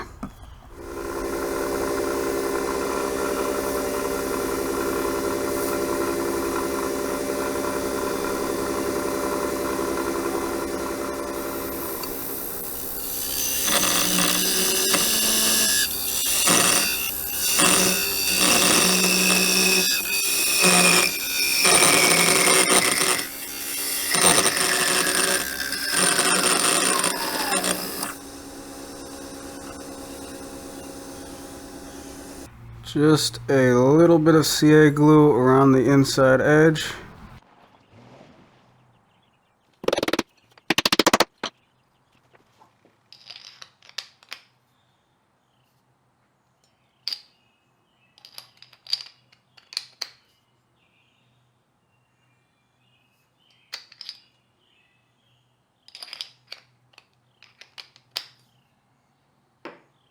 At first glance, I think the handle is just a little bit large, but after using it, it's got a more appropriate feel to it, I believe. I originally wanted to make these smaller in diameter, but a lot of my friends talked me out of it and said a little bit larger handle would be easier for you to torque down on and actually use. So I'm glad I listened to their advice. As far as the hardware that I used, it's a salvage, like I said, and I've had really good results with this. I've done this several times in the past. And yeah, it's inexpensive. Now you can buy one of these kits that has a nice brass ferrule with it. It's a little bit more expensive. I chose to go this route, and I'm pleased with the results.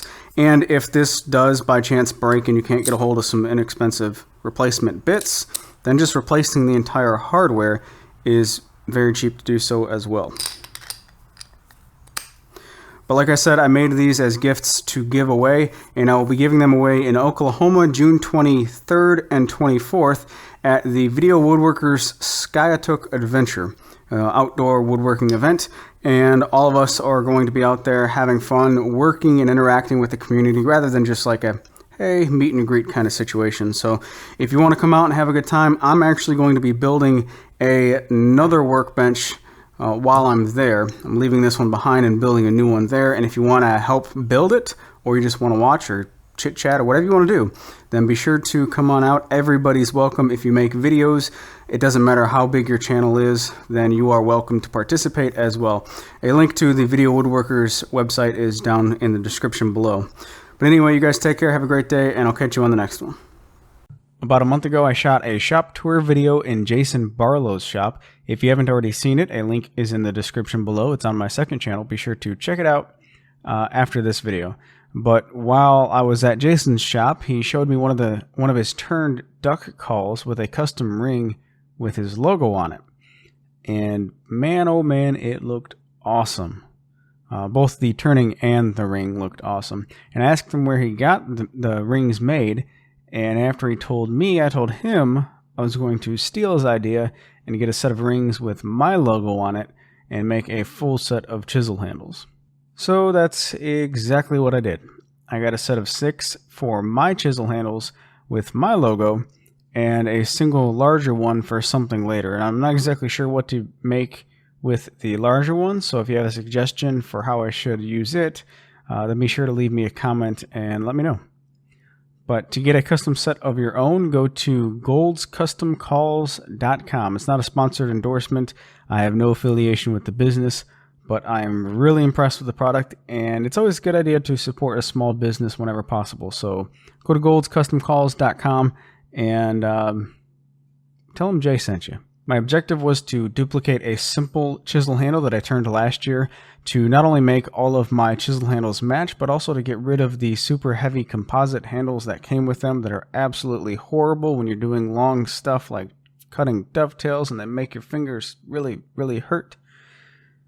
I have a single board of 8/4 walnut with some curl in it and a single board of 8/4 bird's eye maple to choose from for these handles.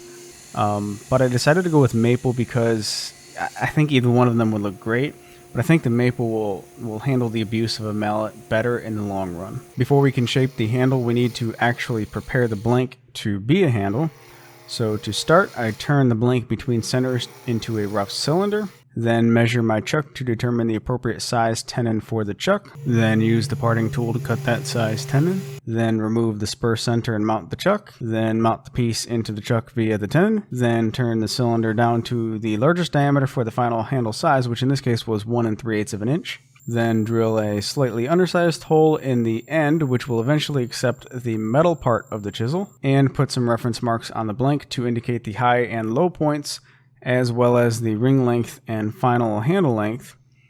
I was going off my last handle here, so getting these marks was pretty easy. If you don't have anything to go off of, well, then that's one of the joys of wood turning. You can make anything you can think of. Finally, the handle shaping can begin, and I started with using the parting tool to create an appropriate sized tenon for the ring.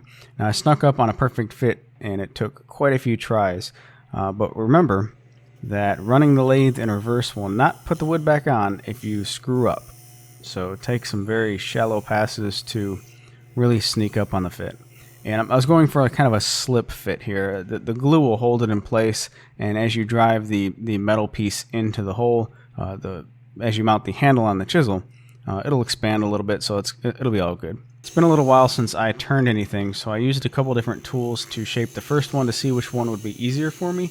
And I started with the spindle gouge for the inside corner shaping, which is my least favorite style gouge to use. I just don't have the technique down, so I'm not consistent with it. And that being said, the only cut I used it for here turned out really, really great, so I'm not going to complain. Then I went back to the rough and gouge for the finger grip area, which was large enough that the large radius of the rough and gouge wasn't a problem at all. It was super easy to do, but really I should have cut a depth line with a parting tool first to kind of let me know where to stop with my cut. It turned out alright, but I noted that for the next one. I'm not good at making outside corners at all with a spindle gouge, so I used my bow gouge to shape the last outside corner on the butt end of the chisel with a scraping cut. It wasn't a tight radius or anything, so it was very easy to do so long as the bowl gouge is nice and sharp. If you ride the bevel of your tools when making the inside curves, you should have a nice, smooth, tear-out free surface, assuming that you're cutting downhill right off the tool, which I did for both sides of the finger grip, but the rest of the handle required a little bit of sanding, and I also took that sharp edge off of the finger grip point. To install the ring, I used CA glue and made sure to align the logo with a flat part of the grain, and I mounted the first chisel off camera, but I'll show you how in just a minute. So at this point, 1 done and 4 to go. No, 5 to go. 5 to go. I had an extra chisel from a different set that I wanted to include with this set because I made a custom dovetail chisel out of it. So yeah, 5 to go. Just like with anything else, after you've made one, the rest should be a little bit easier. And they were in this case, but I did change the process up just a little bit. This time I used the parting tool and a piece of plywood with a bunch of half holes cut in it around the perimeter for a sizing gauge to determine the max overall diameter of the handle. And then I used the rough and gouge on its side, somewhat like a wide parting tool, to very quickly remove the rest of the waste. Then again, drill a hole in the end like normal. Use the parting tool to establish the ring tenon, finger grip depth, and the final length of the handle. Then I used the rough and gouge to make all of the inside corner cuts. And remember to ride the bevel of the gouge and adjust the angle left or right to steer the cut. Then I used the bull gouge once again for the outside corner, and a little bit of sanding, and then remove the handle with the parting tool. The obvious downside of any lathe project is the horrible mess that a lathe creates. I was fighting the weather for this whole project. I was wanting to do this outside on the driveway, but the weather looked like it was threatening rain at any moment, so I cut it all inside. But luckily it only took 10 minutes to get the shop clean again, and I wanted to get this done before the finishing process. To remove the old handles, I put the chisel in a vise and twisted the handle back and forth to loosen it, which honestly was a lot easier than I thought it would be. I thought it would put up a lot more fight than what it did. Even on the small chisels where I didn't really have much grip in the vise.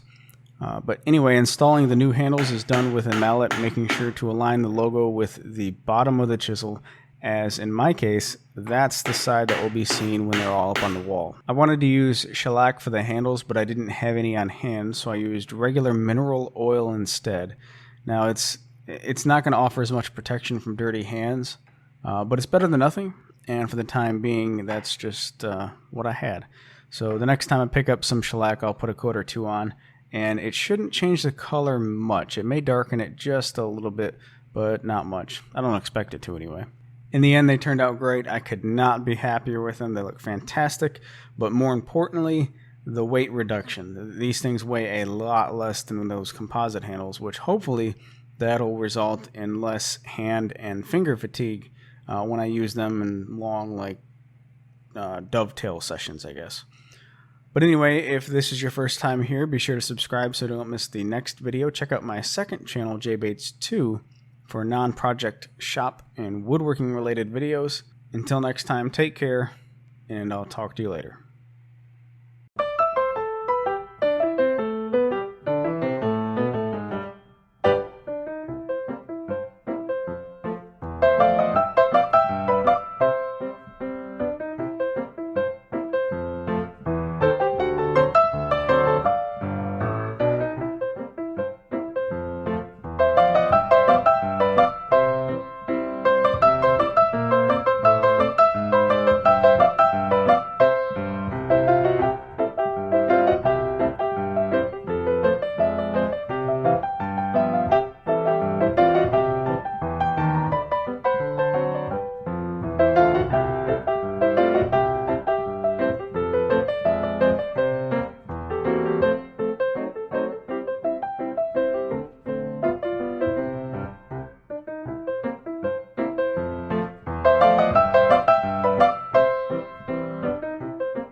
The mallets are done.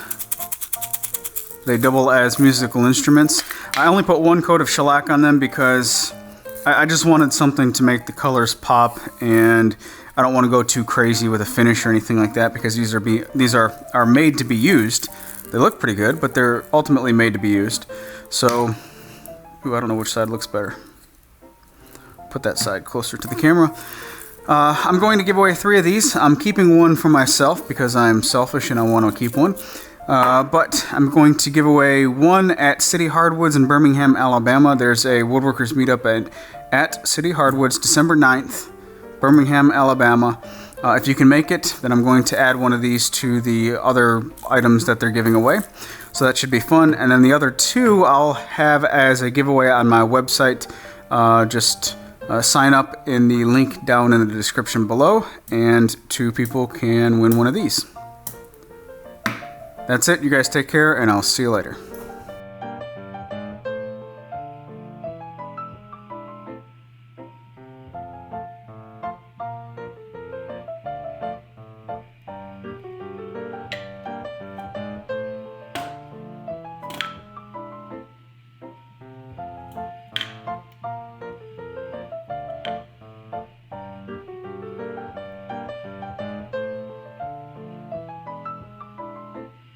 Giving a gift that you make typically means more to the person receiving it than if you were to just give something that you purchased. So in this video, I'm going to make a few gift boxes to give out as gifts for Christmas. I'm using curly maple and what I think is spalted soft maple. I know it's spalted, I'm just not sure if it's soft maple or not. But anyway, these are a couple boards that I purchased from Bob Close in a recent trip to Wisconsin. And if you're interested in some really figured wood, then stop by his website. He stocks figured stuff, has really good prices, and he does ship, so you don't have to be local to Wisconsin. While I was there, though, I spent a few hours with him in his shop with a couple friends of mine, and Bob is just a really, really cool, genuine guy. So if you're interested, be sure to check out his website. I'll post a link in the description below. Something I picked up from Bob was that the most figure on the wood will be on the bark side of the wood. In this case, it worked out really well because the board that I had some defects in it that prevented it from being used on its full width, and the side that was convenient for me to use was also the side that had the most figure in it. So I used the jigsaw and bandsaw to cut out what I needed. Next up is the jointer and planer to get the boards flat and parallel. And this was my first experience using really figured wood on a jointer and planer, and the helical head on my jointer left a nearly flawless surface with no tear out, whereas the straight knife cutter head on my planer really didn't do that good of a job. I had to go extremely shallow with my cuts and use the slow speed to prevent tear out, which just meant that the process was really, really time consuming compared to the better cuts with a helical head. The stock I started with was a heavy 4/4, so I resawed everything right down the middle and then planed it to 3/8 of an inch thick, which is what I wanted for the box sides. Now from here, I used a couple spacer blocks at my miter saw to cut the 4 box sides in a way that there will be a start and stop point in the grain. One of the back corners is where the grain will start, wrap all the way around the box, and then stop, because that's just how I've made boxes previously. However, I posted something on Instagram and a bunch of people showed me that there is a way to make a continuous grain box where the grain goes around all 4 sides and there is no start and stop point. I'll post a link at the end of this video to a video showing that method.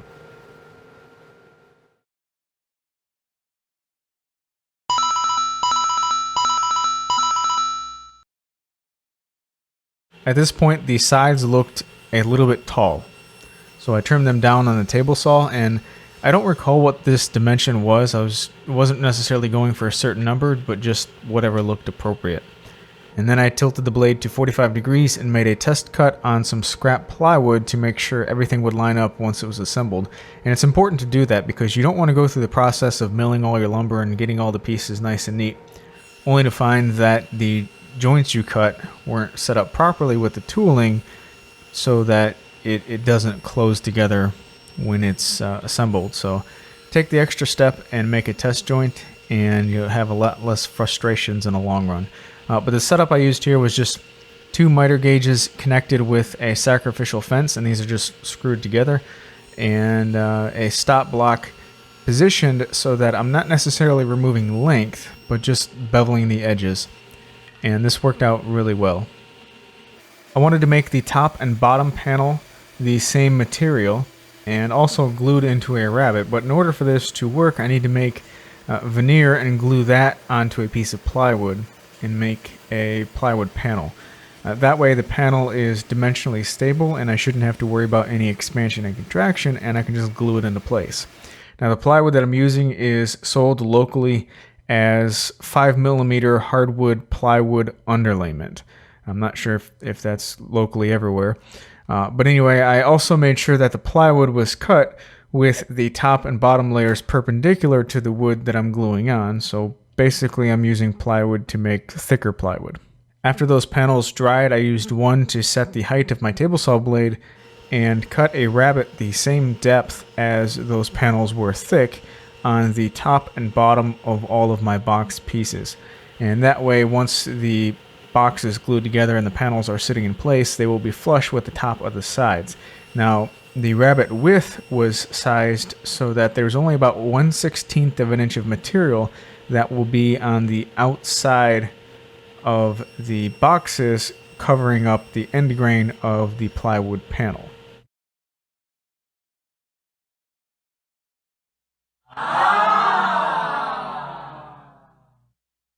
As the old saying goes, an ounce of prevention is worth a pound of cure, and that's really true in this situation. So to prevent any glue squeeze out from staining the interior of the box, I taped off all of the inside faces, and this was actually really time consuming.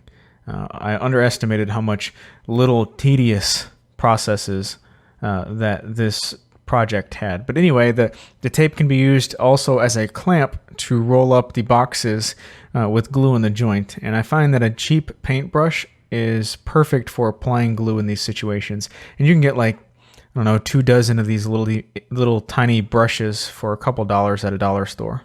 Next up, the plywood panels can be sized to fit into the top and bottom rabbets. And because of the way I will inlay some walnut on the top and bottom perimeter a little bit later, absolute precision isn't necessary. And when sizing the top and bottom panels, I'd actually prefer it to be a little bit on the loose side, as glue will hold everything in place, and if it's too tight, it just involves another risk of me breaking the thin sides of the rabbets as I'm gluing the top and bottom into place. Once the glue dried on those, I set the table saw blade so that it was 3/16 of an inch high, and the outside face of the blade was 3/16 of an inch away from the fence. This allows me to take 2 passes to create a symmetrical rabbet on the entire top and bottom perimeter, and regardless of how precise the top and bottom panel were sized in the previous step, this new cut is beyond the perimeter of those panels and into the area, which creates a new precise line where the panel ends.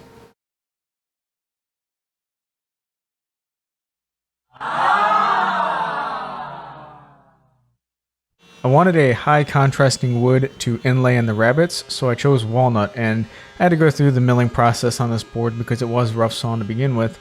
But then I cut a few strips that were exactly 1/4 of an inch by 1/4 of an inch square. And anytime you are making specific sized inlays for a project, it's a good idea to cut a few extra pieces so that you can keep working in the event that you accidentally make a wrong cut during installation.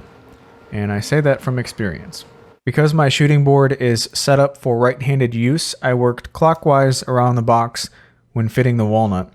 And my process may be a little bit different than yours, but for me, I first make a rough cut at 45 degrees with a handsaw, and then make an accurate 45-degree angle with the shooting board. Then put it in place and use a scrap piece with another accurate 45-degree angle to see if the piece is the appropriate length, to see if the miters line up, and then trim it down as needed until that piece is perfect on both ends. And then once a piece is fitted, use a couple pieces of blue painter's tape to hold it in place while you work on the next piece. With all of the walnut pieces cut, you can use the tape to lift each piece out of the rabbet, insert glue, and then tape it back down. With the walnut glued in place, I alternated between a couple hand planes to trim it flush with the box, and to prevent tear out, I planed into the corners in a couple situations, and when I was getting down to the last tiny little bit, I used my block plane in such a way that at the end of the cut, I skewed the plane similarly to a paring cut with a chisel so that I was slicing away the last corner and reduced the chance of tear out.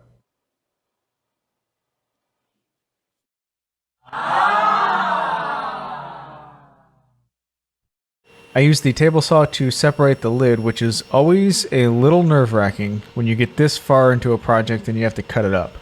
But I read somewhere that it's a good idea to set the blade so that it doesn't cut all the way through the wall thickness and just leaves a little bit left, which will eliminate the possibility of damage as the second piece might accidentally contact the blade as it is removed. Then you can break the pieces apart with a sharp utility knife, and this actually worked really, really well. A little bit of sanding to remove the saw marks, and then the hinges can be installed.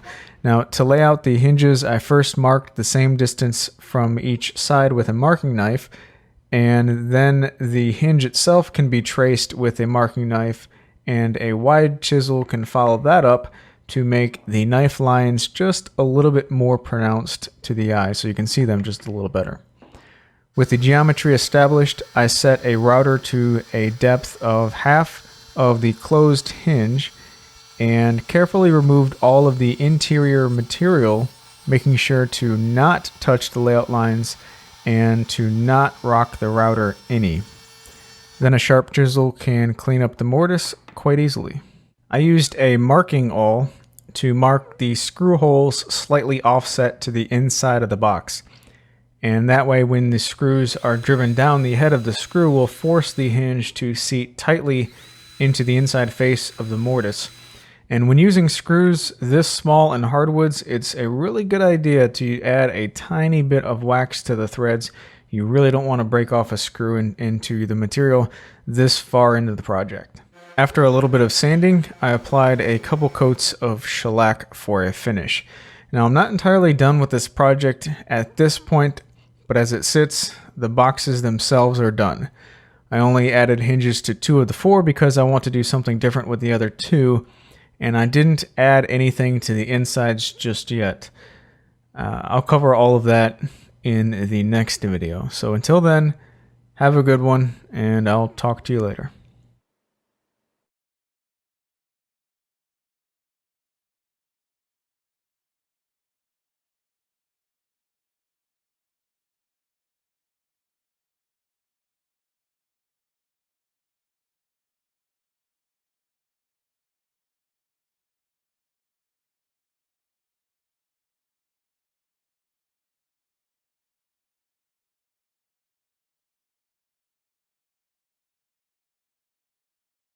In the last video, I started making 4 boxes that I'll be giving to family for Christmas.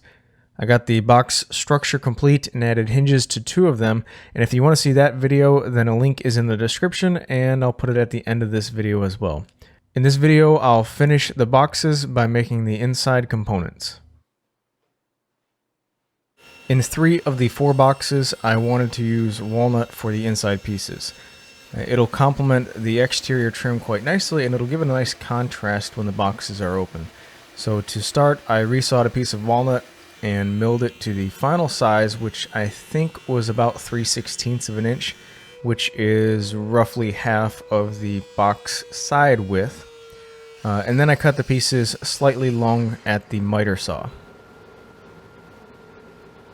For the 2 boxes without hinges, I wanted to add an internal walnut liner. Now this is typically done by mitering the joints so that once the pieces are fit to each side, they will naturally hold each other in place. And to trim the miters, I clamped a 45-degree ramp to my shooting board, which allows you to really dial in the perfect fit for each piece without going overboard and accidentally removing too much material quickly, like if you were to do this at a miter saw or a table saw. So I started at one side and just worked my way all the way around, and it was the first time using this method, and it worked flawlessly. I really enjoyed doing this. It's kind of satisfying when you can really dial in a joint absolutely perfectly. But if you haven't already made a shooting board yet, I highly recommend you do so. And they're just so incredibly handy with all kinds of attachments you can make, and you can get kind of crazy with it if you want. Even if you are primarily a power tool user, all you need is an old hand plane. And I'll post a link to the video I made making my shooting board at the end of this video. Next up, I wanted to make some half-lap dividers. Now, the easiest way I've found to make these is to first make a non-through cut on a piece of scrap material. Then you can use that and some more scrap material to determine the fence placement that results in pieces that are an absolute perfect fit to the width of the saw kerf on that scrap material. Now you can make this, you can set your tolerance however you want. If you want a little bit loose or a little bit tight, it's all up to you. But anyway, once you have it dialed in, then you can rip a few pieces of divider stock, as I'll call it. And just like when cutting the trim, I recommend making a little bit more than what you need just in case you mess up later, which is entirely easy to do. I used a piece of scrap wood screwed to 2 miter gauges with a stop block to dial in a good snug fit for the divider material.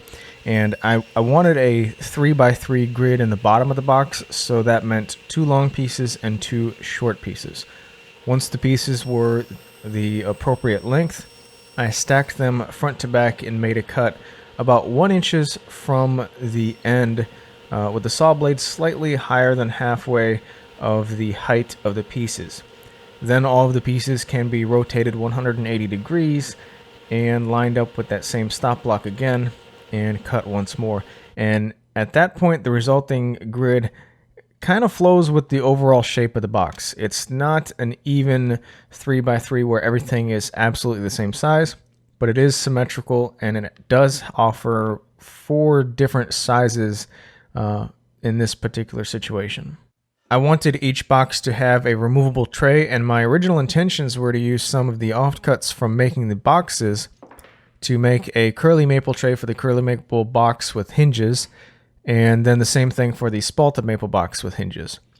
But I didn't have enough spalted maple scraps, so instead I just went with 1 curly maple tray for the curly maple box with hinges, and then 3 walnut trays for the other 3.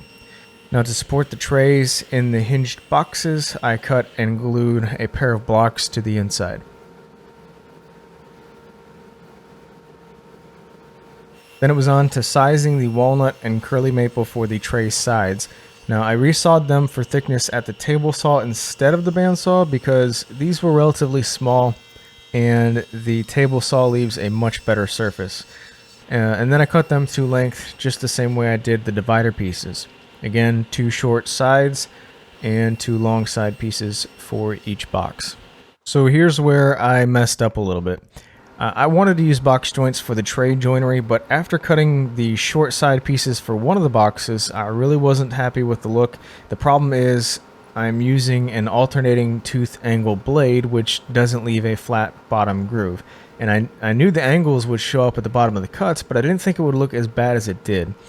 I guess when I've done this previously on larger material, the proportions make the impact of the angles less significant, but because I'm using thin stock, it just stuck out like a sore thumb. So the solution obviously is a flat top grind blade, but I don't have one at the moment. So instead I chose to cut dovetails. And at the end of this video, I'll post a link to a previous video I made showing a foolproof process for cutting dovetails. So I won't go into great detail here, but basically transfer the thickness onto the tail and pin boards, cut the tails, chisel away the waste material of the tails, transfer the tail geometry to the pin board, cut the pins, use a coping saw or anything else to remove the bulk of the waste, chisel away the waste to the marking line, and test the joint. Now once one joint is cut, you repeat that 4 times to go all the way around the tray. With the joinery cut and the trays dry assembled, I was looking for a snug fit into the box. This will ensure that after gluing the tray all together, I can trim up each side and have a perfect tolerance fit. The trays will have a solid wood bottom panel, and to prevent damage from expansion and contraction, it needs to be free floating in a groove and not glued into place. So to make the groove, I used a single kerf cut at the table saw and positioned the fence so that all of the grooves will be visible on the tail boards and not the pin boards. And as soon as I started taking the first tray apart to cut the groove, I immediately got confused as to what side needs the groove. So to solve that and prevent any dumb errors on my part, I reassembled that tray and put blue tape on the outside and top surfaces of each piece. This way, when I cut the groove, I just need to make sure that the tape is up and out in relation to the table saw and the fence. And here you can see the groove exiting the tailboard, and this is easy to plug after assembly. For the bottom panels, I jointed some matching walnut and curly maple and resawed it at the bandsaw to about 1/8 of an inch thick. It was a little bit heavy of 1/8 of an inch. Now my plan was to have the jointed side face up in the tray and have the resawed face facing down, and to leave it somewhat rough on the bottom, just to give it a little bit more of a human-made feel rather than it looking like it was 100% manufactured. I rough cut the panels at the miter saw, trimmed them to the appropriate width at the table saw, and then used my shooting board to dial in the perfect length.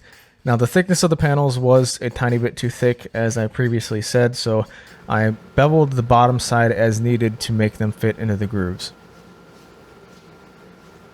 During assembly, I used a small paintbrush to apply the glue and made sure to stay a little bit closer towards the outside to hopefully direct the squeeze out toward the outside, and then verified everything was nice and square while in the clamps. Now, once the trays were dry, I sized some scrap pieces that will be lightly wedged into the tray bottom exit holes in the tailboards and glued them in place. Now, after trimming them flush with a handsaw, they pretty much disappeared, which was great. Finally, I used my smoothing plane to clean up the sides of the tray and sneak up on a perfect fit. Not too loose, but not tight at all. It should slowly drop into place with gravity. Now, wood does expand and contract, so that's something to take into consideration when fitting something like this, but I live in a pretty humid climate, so I expect this tray to, well, this whole project really, to shrink more than expand going forward. I didn't want to go crazy with the finish on these. It's definitely a less is more situation in my opinion. I wanted the natural look of the wood to do all of the talking, so on the inside of the boxes I used a coat of mineral oil, which will offer a tiny bit of protection, not much, but it really makes the grain come to life. So on the outside I built up a few coats of shellac, sanding with 220 grit before the last coat, and the outsides have a really nice silky smooth feel to them, and the insides have a natural you're holding an actual piece of wood kind of feel to them. In this video, I'll show you how I made this simple yet interesting memorial box. Unlike 99% of all other projects that I start in the shop, I started the milling process here at the planer. This single walnut board I picked up was pretty straight and flat to begin with, so skip planing it is all that was really needed. There was no need to joint any one of the faces. I really just wanted to get a better look at the grain before I started locating pieces. And with the beautiful walnut grain exposed, I laid out for my rough cuts. Now this box is a square, so all I needed here is 4 equal length sides with as few defects as possible. Rough cross cutting is done at the miter saw, and I typically leave 1/2 of an inch to 1 inch of extra length here. Back to the planer to plane down to final thickness of just 5/8 of an inch. Here you can see my technique for drastically reducing planer snipe. Each board is pushed through without any gaps, and the first board is rotated into the lineup to also be the last board through. And with this rotation technique, you can nearly eliminate snipe on smaller pieces, but an even better technique would be to use a sacrificial board for the first and the last piece. With the machine in jointer mode, one narrow face is flattened square to either wide face, and it's best to do the narrow face jointing after both wide faces have been planed, so that you have a you have direction options and you're not forced to cut uphill. The final width is established at the table saw, and the final length is also established at the table saw with 2 cuts on a crosscut sled. For precise cuts like this, I prefer to use the crosscut sled versus my miter saw, because my miter saw it's developed quite a bit of slop over the years. It's definitely not as accurate as it once was. With all these sides at their final dimensions, I can get a better idea of the grain appearance, and now I can determine what pieces will go where. The recipient requested proud through dovetails for the box. The process starts with a marking gauge set to 3/4 of an inch, and the material thickness, like I said, is 5/8 of an inch, so after assembly, the pins and tails, they should be 1/8 of an inch proud of the side surface. I like to cut the tails first, and to save some time, I clamped both tailboards together to be cut together. A pair of dividers makes layout extremely easy for dovetails. There's no math required, and if you've never used them before, the process is really easy. I have an older video explaining the process of using dividers, and I'll have a link to that in the description if you're interested in checking it out. Speaking of a link in the description, I'll also have a few more links to some of the tools that I'm using in this video. They're all affiliate links, and they're all for other small businesses like mine. So if you buy through them, just know that you are supporting not only my small business, but other small businesses as well. Very much appreciated. First up is this magnetic dovetail guide. This is the Cat's Moses magnetic dovetail guide, and it's really the best one that I've used. The top section of the guide has 4 different faces with magnets embedded in them, and it's worth noting that these magnets were recently upgraded on a very minor recent redesign of the magnetic dovetail guide. And when cutting the tails, the post keeps the saw teeth running perpendicular to the wide face of the board, and the magnets keep the saw itself tilted in the appropriate angle for the tail cuts. I like to use this inexpensive fret saw or jeweler's saw to remove the bulk of the waste. The closer you get to the marking gauge lines, the less work you have to do with the chisels, but you also risk going past the line if you're not too careful. So it's kind of a slippery slope there. I sometimes accidentally go too far, so I tried to err on the side of caution with this one. On the sides of the tailboards is the half pin that needs to be cut off. There's a dedicated 90-degree face on the magnetic guide for this very reason, and just line up the outside of the saw teeth with the waist side of the marking line and make the cut. Simple and precise. The front tailboard needs to be cut down by 1/2 of an inch to allow room for the 1/2 inch thick sliding lid, and I chose to do this after cutting the tails just to make the process a little bit less complicated. Here you can see the slightly shorter front board in place. Now the waist on the tailboards can be removed, and I like to make multiple chops back to the marking gauge line and only cut halfway through from either side. You don't want to cut all the way through from one side of the board because you risk blowing out the other side that you kind of can't see. I also like to lean the chisel slightly so that a slight undercut is made on the shoulder surface. A slight undercut, it's not going to have any structural changes, but it's going to guarantee that there are no high spots to obstruct the joint from closing properly. If needed, the inside corners are cleaned up with the board vertical in a vise. After all of the tails are cleaned up, the geometry can be traced onto the pin boards, and the easiest way to line up the boards is to set the pin board in a vise at the same height as something like a hand plane. Then use that same hand plane to elevate the other side of the tailboard, line up the shoulder of the tail cuts with the inside edge of the pin board, hold it down firmly, and gently trace the tails with a marking knife. The harder you press with the marking knife, the more likely you are to go off track. So a couple consecutive light passes with the knife, that's all that's needed. Just like with the tail cuts, the magnetic guide does the majority of the work. All you need to do is make sure that 100% of the saw teeth are on the waist side of the cut, and the edge of the saw teeth is touching the waist side of the marking knife line. That's important. For the pin cuts, the guide keeps the saw blade perpendicular to the end grain face and rotated about the same degree, well, exactly the same degree as the tails. Once again, the fret saw removes the bulk of the waist, and the chisels refine the shoulder to complete the pin boards. When it comes to a fitting or a dry assembly, there really should be no necessary adjustments so long as you cut on the right side of the line every single time. That's one of the benefits of using a magnetic guide like this. It's the same thing as using any type of jig on the table saw. It's repetition, it is precise, accurate results. All you have to do is place it in the right spot every single time. The first dry fit should be a nice, satisfying assembly. Next up is the bottom panel dados and the sliding lid dados, and for that I decided to use a 1/8 of an inch diameter bit on the CNC machine. The bottom panel I chose was about 3/16 of an inch thick, so a single pass with a 1/4 of an inch diameter bit at the router table. It would be too wide, and a couple passes with a 1/8 of an inch bit on the router table would increase the opportunity for me to make some dumb mistake and screw it up. And also, it was a really quick process to mount all 4 pieces, program the cut and V-carve, and just watch the precision happen. A CNC machine is the most versatile and capable tool in a modern woodworking shop. The plywood bottom panel is cut to size, and a test fit confirms that it fits. For the lid, I had one wider piece of walnut in the scrap bin that was really close to the size that I needed, so I planed it down to final thickness, squared it up at the table saw, and then sized it to the width of the lid opening. A rabbet is needed on 3 sides of the lid to match the dados in the box, and to make these I used a 1/4 of an inch bit in the router table and made tiny adjustments to both the bit height and the fence position until I got a rough fit for the lid. It's just the fastest and easiest way to keep making slight little adjustments to size something, or size the rabbet to the dados. I sized it a little tight at this point so that I could get a perfect fit with a hand plane after assembly. With the lid at its final size, a personal touch can be cut into the top surface of the lid, and for this a 90-degree V-bit was loaded into the CNC machine and the design was cut.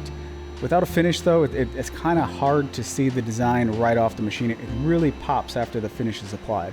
It turned out great. And while I was already there at the CNC, it was just convenient to go ahead and shape the integrated handle while I was at it. Finally, the box is ready to be sanded, and it's much easier to get all of the inside surfaces and all of the tails and pins sanded before assembly.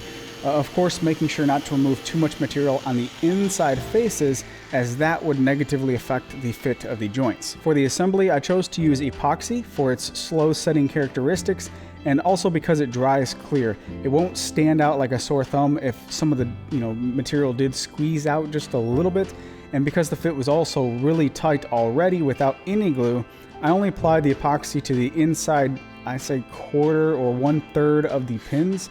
This little amount of epoxy combined with the mechanical connection of the joint, it's going to be plenty strong enough to keep this box together long term. This isn't something like a dining table that's going to see a lot of abuse. I tried a new finish on this piece. I wanted something that was natural and something that was easy to apply, something that would feel as close to bare wood as possible, but still offer some protection from the oils of hands. This is a simple wipe-on oil wax mix. Wipe it on, let it sit for 15 minutes or so, and then wipe the excess off.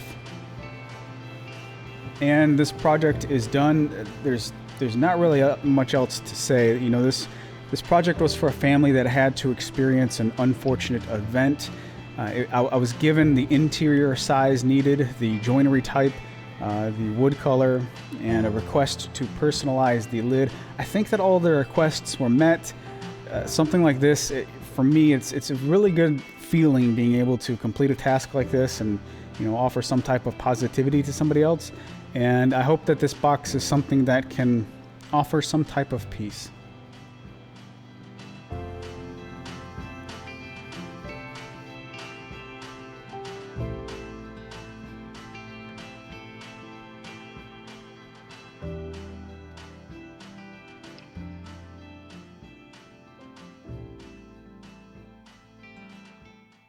A couple of my friends recently put together a kitchen utensil build challenge, and basically just build something for the kitchen. It doesn't really matter what, so long as it is for the kitchen. And I really don't have a need for another spoon or another wooden spatula, so instead I think I'm going to support my need for spaghetti. Me and spaghetti go way back.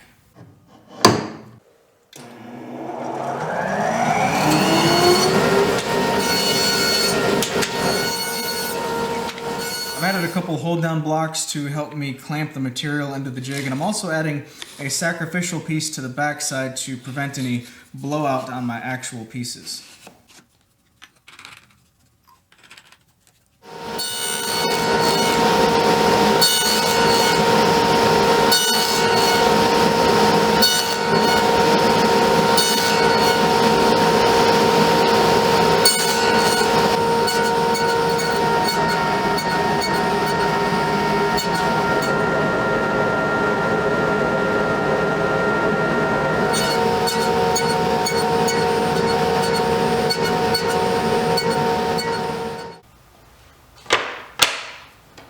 For the other side of the joint, I'm going to flip my sacrificial surface over. That way I have a fresh edge. And the pieces that will go in, these need to be offset by exactly 1 tooth spacing. So I've already cut a little template that just has the exact same spacing that I need to offset by. And I can clamp these in so that they are that exact distance from the stop block. And because these are offset by one tooth, when they're cut, they will line up perfectly with the pieces that we just cut.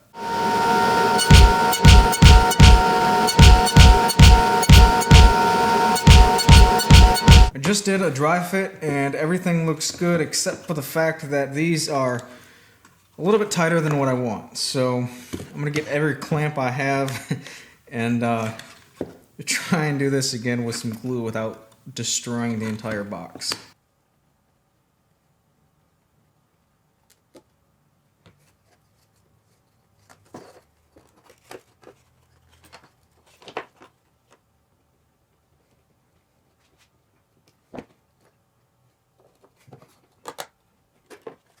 I've got more glue on the outside of the joints than I do on the inside.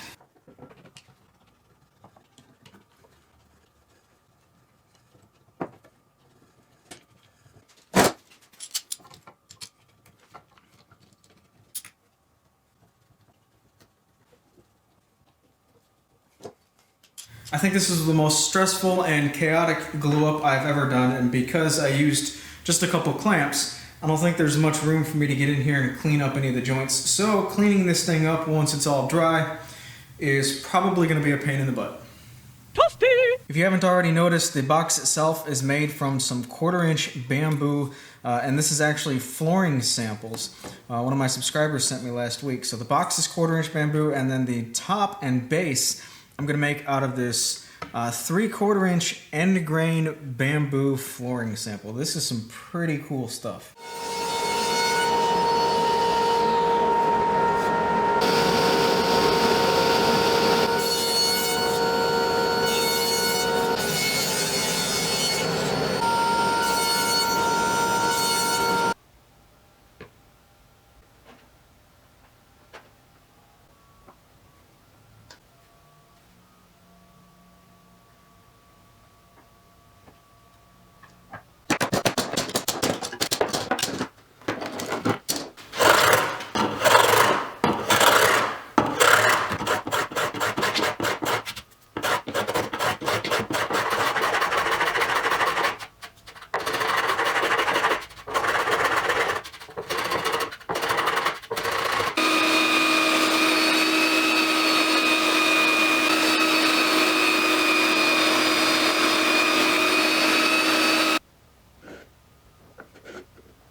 I didn't want to go too crazy with the design of this thing. The main thing was to see if I could make a really long box joint with my new box joint jig. So mission accomplished there. The bottom is glued in place so it won't move around, and then the top makes a pretty cool noise.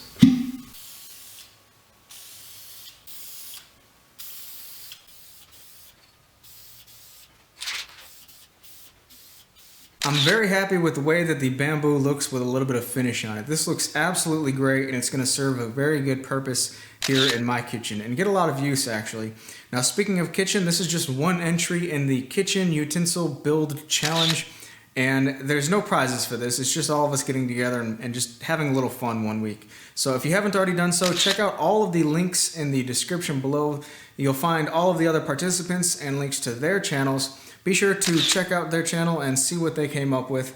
I'm about to do the exact same thing myself. So thanks for watching, folks. Hope you enjoyed this project. Be sure to check out everyone else's projects for today, and thanks for watching.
Well, it's all done, and visually, I'm going to call this thing a failure. This looked 10 times better in my head when I was thinking about it than it actually does now. I thought the OSB would look a whole lot better, but it just looks like an OSB box. And the splines, I had every intention to use dark green poplar, but I realized at the last minute I don't have enough, so I switched to oak, not thinking of how it would look in the long run, or once it's all done. And now that it is done, I'm standing right next to it, and they really do not jump out at me. I'm having to really look at them to find them, so you probably won't be able to see them on camera. My boss's birthday is this week, and that's the reason I made this. She's a painter, so hopefully she can paint the outside and make it look a whole lot better than what it does. But really, the main purpose here is to have a place to store canvases while they dry. Painting with oil-based paint takes a long time for them to dry, and I got this idea from John Peters here on YouTube, so thanks for the idea, John. I'm not going to have any plans for this because it's just a simple box with some dividers in them. Hopefully you can use this as a reminder that things don't always turn out the way you want them to. But anyway, thanks for watching, and have a great day. One of the coolest aspects of making online content, or just putting yourself out there in general, is the fact that you can interact with and sometimes even meet people that you otherwise would have not crossed paths with in life. So in a couple days, I'm going to go check out a good friend of mine, Wayne's shop, a guy that I would not have met had it not been for this whole online woodworking thing. But I'm going to go check out his shop and probably do a little shop tour video while I'm there and showcase some of his stuff. So if you're interested in those type of videos, subscribe to my second channel because that's where it's going to be. It's a non-project video, so I put all of my non-project videos that still pertain to woodworking on that particular channel. So subscribe over there if you're interested. But while I'm there, I also want to bring some of my hand tools, and I have no good way to transport any of my hand tools. So that led me to think about making some type of hand tool toolbox, and I really don't need it to be that complicated. I don't need a lid, I don't need it to lock, anything like that. I just need it to have a spot to bring all of my tools into one spot, or the tools that I want to bring in one spot, and have them safely make the trip wherever I need to go. So I've already milled up some of this. It was 4/4 red oak, and as you can see, it's not perfect. There's some knots here and there, and I let it sit overnight. That way, if it wanted to move any, I could remill it and get it down a little bit smaller, and hopefully not have any problems with it moving in the future. But as it sits, it's all nice and flat. It didn't really move much overnight. So I'm going to gently mill it just a little bit more to clean up some of the faces. I left some of the marks on a couple of these boards, and I think I could get about 4 inches of clean material through each one of these. And this is my two sides, two long sides, and then the two short sides of what will be a small little hand tool tote. I went ahead and milled this oak down to 5/8 of an inch thick. The final dimensions are going to be 26 1/4 on the long faces, 8 inches on the short faces, and it's going to be 4 inches tall minus the base. I'm not exactly sure if the base is going to be inset or if this is all going to set on top of a base. Haven't quite got that far, but the joinery is going to be hand cut dovetails, and it's easy for me to screw this up as far as which are the pins, which are the tails, as far as cutting them on the appropriate board. So I marked on the top surfaces, which will also designate the top surface of each one of these boards, joint number 1, joint number 2, 3, and 4, and then on each front face of the boards, I wrote a T for tails, P for pins. Typically, you wouldn't have to do that if you know that the long pieces are going to have tails on both sides, the short pieces are going to have pins on both sides, but going ahead and doing that also lets me know the outside face of each one of these joints. Because all of these dovetails will be through dovetails, I'm setting my marking gauge to the same distance as the thickness of the material, and each one of the pin boards will get marks on the ends of the long faces only, and each one of the tail boards will get marks on both the long faces and the short faces. I'm leaning over my camera, so hopefully I don't screw this up. I'm just going to try and show you the best I can. This line on either side over here represents a half pin. I'm cutting these joints tails first, so I need to mark out the tails on the end of my tail board. Half pin, and I used my dividers, which is nothing more than just a drafting compass that I removed the lead and added another nail in. But I use these to set an equal spacing on both sides. made a little point, struck a nice little line, and that's my half pin. Now I want to mark out the tails on the inside, and I want them to be symmetrical, so I am using this set of dividers. Now, the distance from one point to the other point on these dividers equals one full tail plus one full pin. So I want 3 tails, so let's gently, without leaving any indentations in the wood, let's walk this off. 1, 2, and 3. And what I want to end up over here is I want to be off into space over here, and I want to have the distance from where I end up to this point to be about twice the distance of this edge to this point, because this is a half pin and I want a full pin. So as you can see, I'm not quite here yet, so I will increase the distance, not by much because it's going to be multiplied by 3 for the 3 tails. So 1, 2, and 3. I'm not quite there yet, so I'll increase a little bit more. And once you have this set, you can mark all of your joints really fast. So right there, I'm about twice the distance to this point as this edge is to this point. So that's going to be a full pin. This is a half pin. Now what I can do is actually make marks.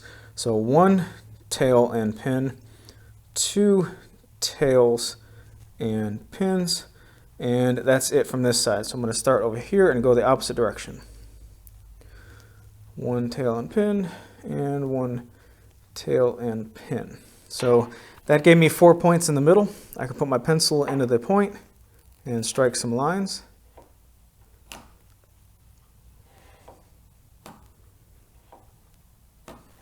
Now I have evenly spaced tails, 1, 2, and 3, and evenly sized pins. Full pin, half of that distance equals a half pin and a half pin. Everything is nice and symmetrical, and now that I have this set, I can go ahead and mark all of my other joints as well. I've got 2 dovetail saws to choose from to make these cuts.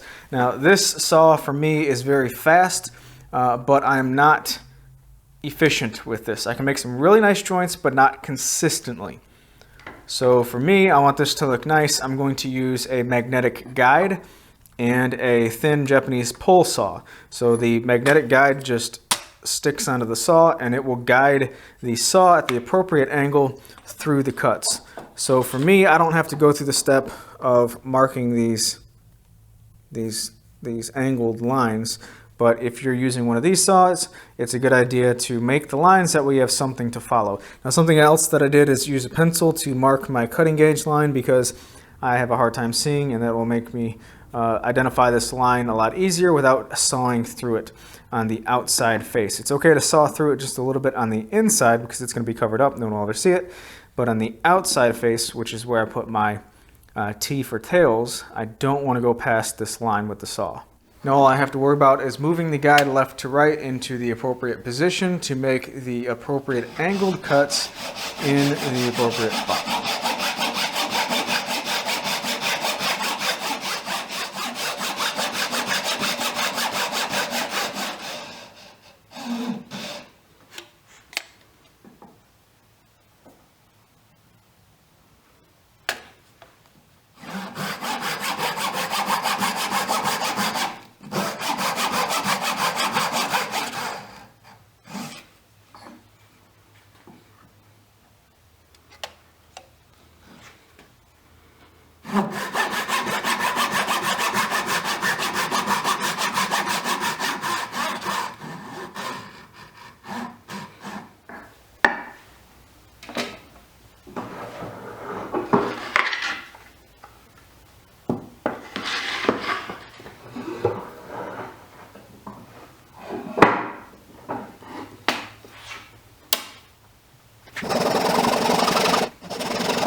Now on the tailboard, we need to remove all of the pins. The pins are the waste, and you can chisel this away. I like to use a cheap coping saw. This is a $10 coping saw, and just remove all of the material as much as I can with the coping saw before I break out the chisels. Now I don't put the coping saw in the saw kerfs that I've already made because I have a tendency to just screw up my the sides of my tails. So it just takes a second longer to cut another kerf right down the middle of the pin and then saw left or right to remove as much waste as I can. The half pins on the side can be removed with a dovetail saw, making sure to stay as close as possible to the line. And if you're accurate and stay on the line with your cut, you don't even have to use any chisels to clean this up later.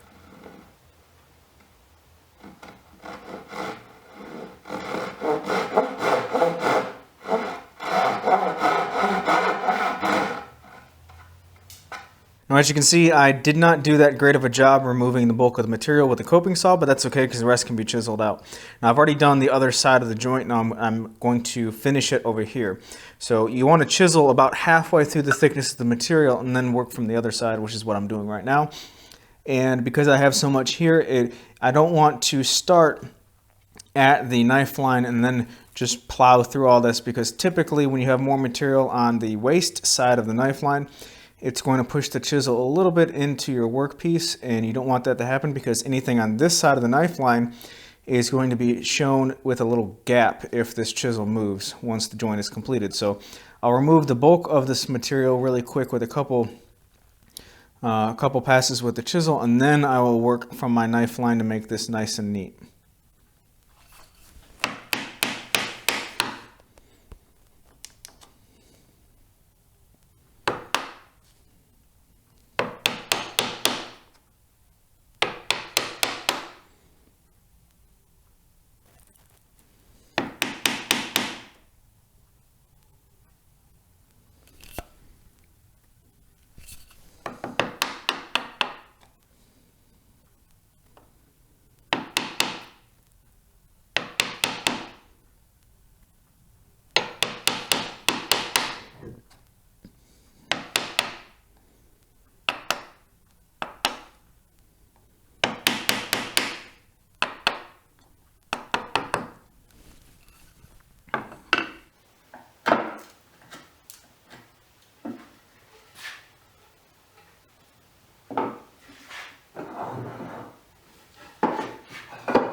Any remaining crap that may be in the way can be removed with a chisel.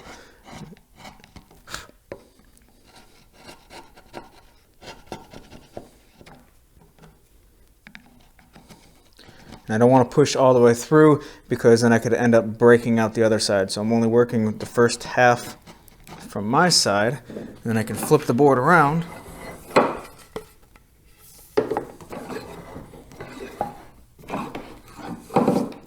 And get this side.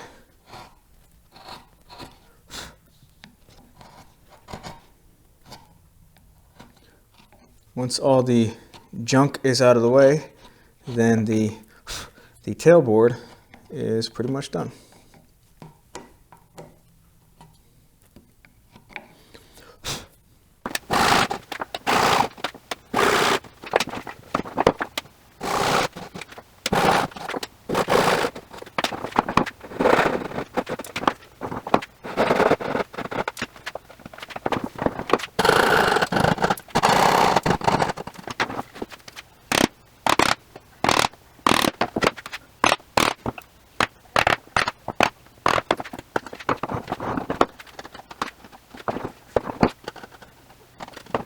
With all of my tails done, I can start in on the pins, and I made sure to get the same numbered joint here. This is joint number 3 on both the tails and the pins piece, and then I also have both outside faces facing up. Now these need to be marked like so, and there's a couple different ways to hold the material in the vise the way that you need it, and I've got a little jig here that will allow me to hold this piece perfectly vertical and allow me to slide the tail piece against this stop so that it is perpendicular right over the pin board.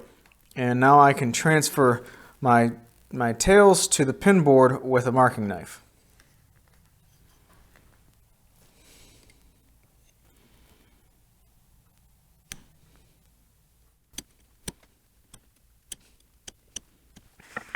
Now these probably aren't showing up that well on the video, but I can see these just fine. And just to make sure that I don't screw up, I'm going to put some marks or some pencil in the waist area. I'm cutting out the area that will be that was the tails on this board. That'll leave me all of the pins. To make my pin cuts, I'm going to use the same magnetic guide, but I'm going to rotate it so that the angle is no longer in the up and down direction, but the angle is in the front to back direction. This will make the saw blade cut vertically, but on an angle that will match the pins. Now, this particular blade is very thin, but it does have some thickness to it, so I want to make sure that the entire blade is on the waist side of the cut and not in the pins itself. So in this case, this first tail needs to be removed, and I want to leave this pin. So I'll position the saw so that the outside face right here, only that face will touch my marking gauge line, and then I can make the first 3 cuts. And I say 3 in this instance because I'm right-handed and I only want to use the right side of the jig, so I can make 1 cut, 2, 3 with this particular setup, and then I will rotate both the jig or the magnetic guide and the board 180 degrees, and then I can still use my right hand saw on the right side of the jig to cut the other 3 cuts.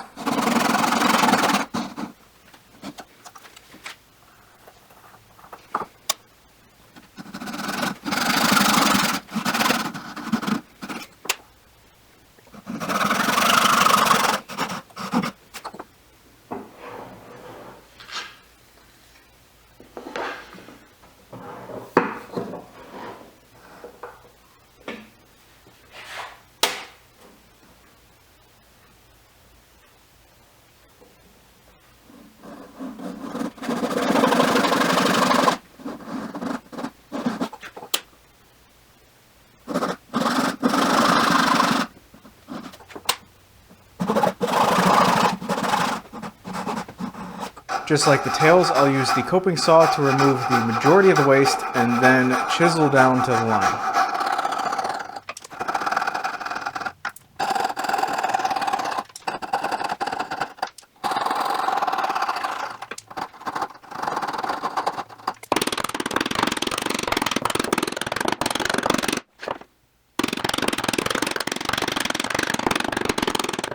I haven't even cleaned up my inside corners of these pins really quick. I just want to test this joint, and so long as I followed the lines appropriately and cut on the appropriate side of the joint, this should fit together very easily. So I haven't trimmed up the inside corners, so I'm not going to drive it all the way home, but everything is lining up just fine. And I can't get that type of consistency with a traditional Western style dovetail saw. This little guy, like I said, it's not sponsored video or anything, but one of these little magnetic guides, very awesome. You get very consistent results so long as you saw on the appropriate side of your marking lines. So this is going to go together very nice. There's not any gaps at all, and there shouldn't be any whatsoever once I clean up these inside corners of the pins and drive this home. So that's one joint done, or one set of pins done, I should say. I've got all the tails cut. I'm gonna go ahead and cut the rest of these pins really quick.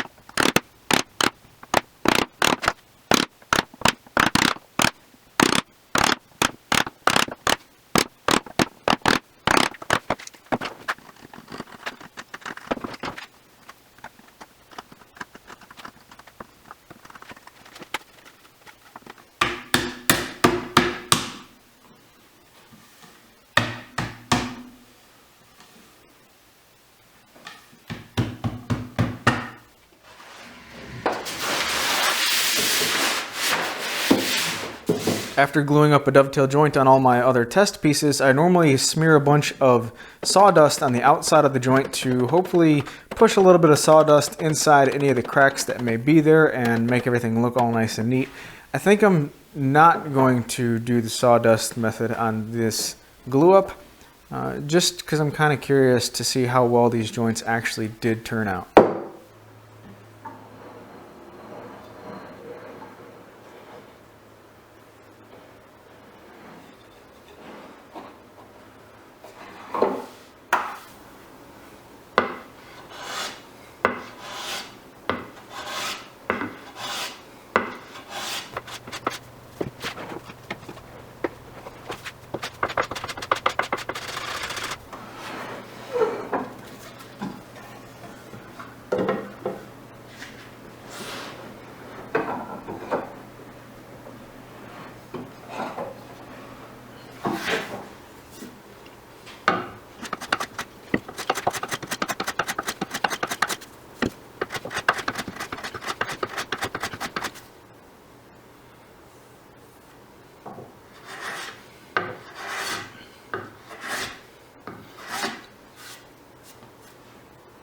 I'm very pleased with the way that these dovetails turned out, so now I'm going to focus on putting a bottom on this little tote.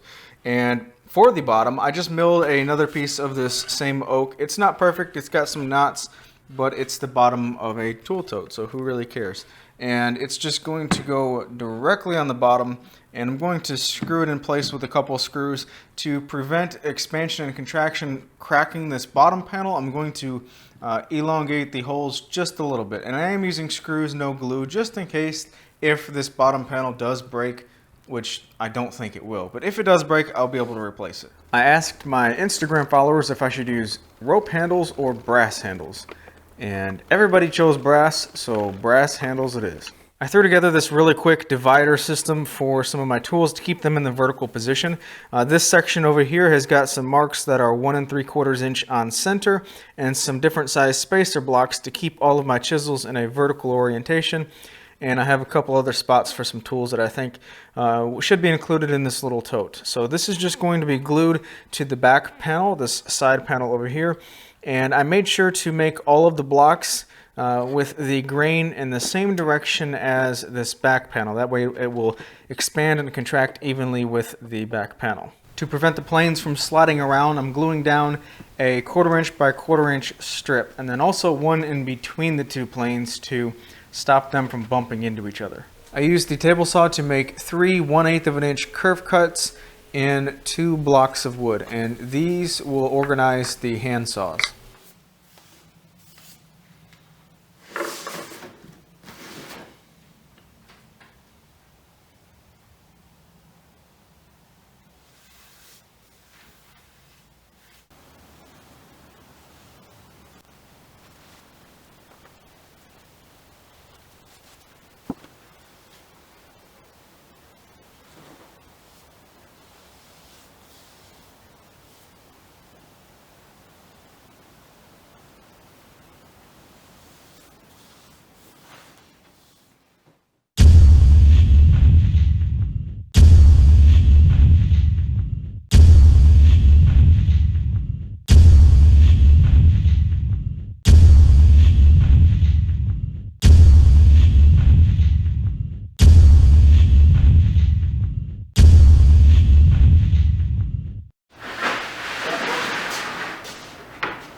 Today I'm building the ultimate box joint jig from ibuildit.ca. This is my 3rd box joint jig. The first one was something that was extremely simple and temporary. I don't even recall what happened to it. The second one was specific to my last table saw, and when I gave that table saw away, all of the jigs that were specific to it went with it. So I currently don't have a box joint jig, and I've got some projects that I'd like to use box joints for drawers upcoming.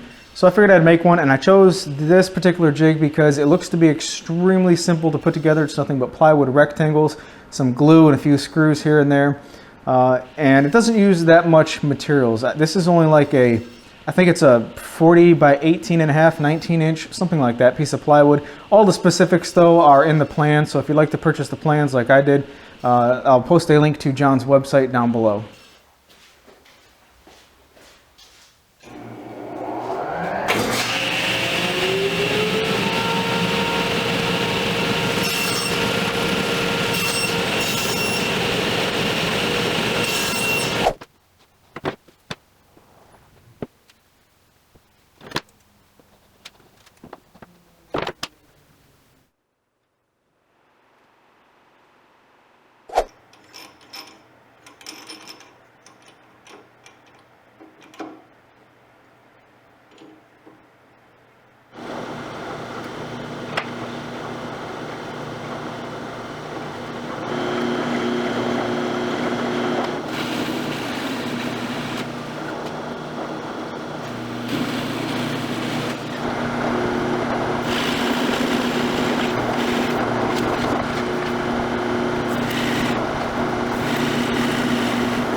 Today my alternate personality is going to be making a coat rack to go behind the front door in my house. The entire coat rack will come from this single 8-foot long piece of 1x8. It is pine, and it's actually a really clear piece of pine. There's no knots, no significant knots in this entire board. He's going to make the coat rack, and I've already done the hard work by purchasing the hooks that we're going to use. These are horse head hooks. My wife really likes horses, so a lot of stuff in our house is horses already. And I purchased these about a year ago, and we'll use these with whatever he makes out of that.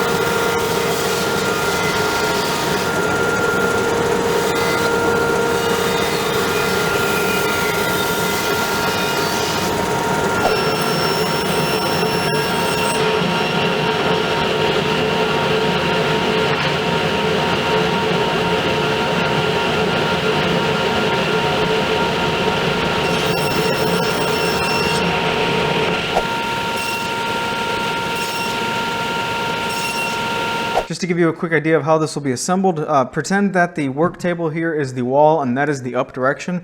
This is the bottom rail, the larger of the two rails, and it's going to have the hooks mounted in it. On top of that will be the vertical stiles, evenly spaced of course, and then on top of that will be the shorter rail connecting everything together, and then one side piece over here, one side piece over here, and then on the top of course will be the shelf. Now when it comes to joinery, it's the same situation as underwear. Plenty of options, choose the one that fits you the best. And for me, I'm going to use floating tenons because it's the quickest thing that I can do here in my shop. Something I haven't done yet though is I want to reduce the thickness of these by 1/8 of an inch, and I think I'll do that at the table saw.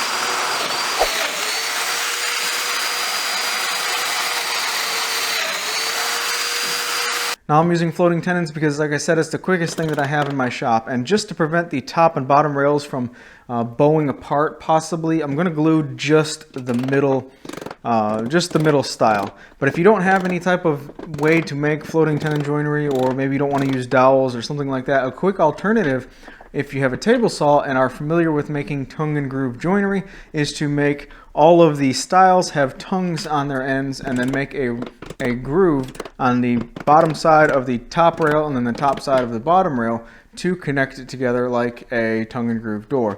And then come back and use some type of square stock sized exactly the same size as the grooves, and just fill the rest of the grooves and evenly space out all of the stiles. With the main body of this project done, I can get accurate reference lines to attach the sides and top panel or top shelf the exact same way with the same joinery. However, as I'm putting this together, it dawned on me that all of this is going to be covered up on the backside anyway because it's going to be up against the wall, so there's no reason why you couldn't use pocket holes. It's not a structural project. Everything will hold just fine with pocket holes. The only place where you couldn't use a pocket hole is where the side panels or the side pieces on the front side where they attach to the top shelf, which that's okay anyway because in this case I'm just going to pre-drill from above and use a screw and then plug that hole, paint over it. You'll never see it. It's all going to be the same anyway.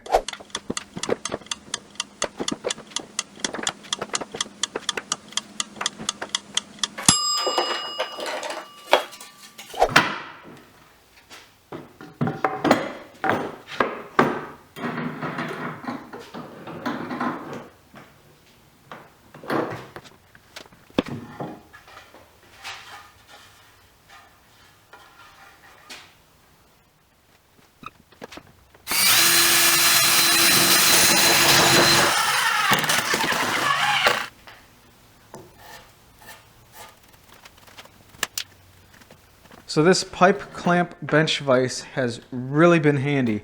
It's a DIY vise, extremely easy to make, and I found tons of uses for it, especially with this particular project. But anyway, all we have left to do is just sand here and there, round off all the corners, and maybe scrape the inside corner of these curves that I cut on the bandsaw, and then it's going to be ready for paint. But before I do paint it, I am going to drill the mounting holes through the top rail, and that way I can get a little bit of white paint inside the mounting hole.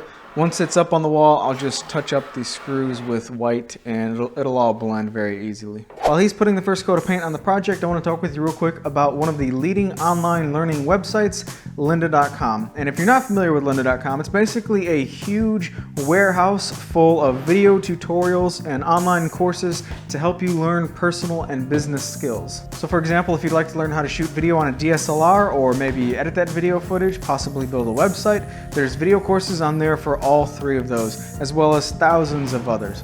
So I'm personally recommending this because I've personally used it and I know that you will benefit from it. So the folks at lynda.com want to give everybody a free 10-day unlimited access trial. To go to lynda.com/JB, that's my initials, pretty easy to remember. Make sure you use that URL so they know that I sent you. Go ahead and get a free 10-day trial. I know you'll benefit from it. Thanks to Lynda for sponsoring this video, and let's get back to the project. It looks pretty good after 2 coats of paint, so I'm screwing on these hooks, and the only screws that I have are silver, so once this is all done, I'll cover up these screws with maybe some brown and black paint.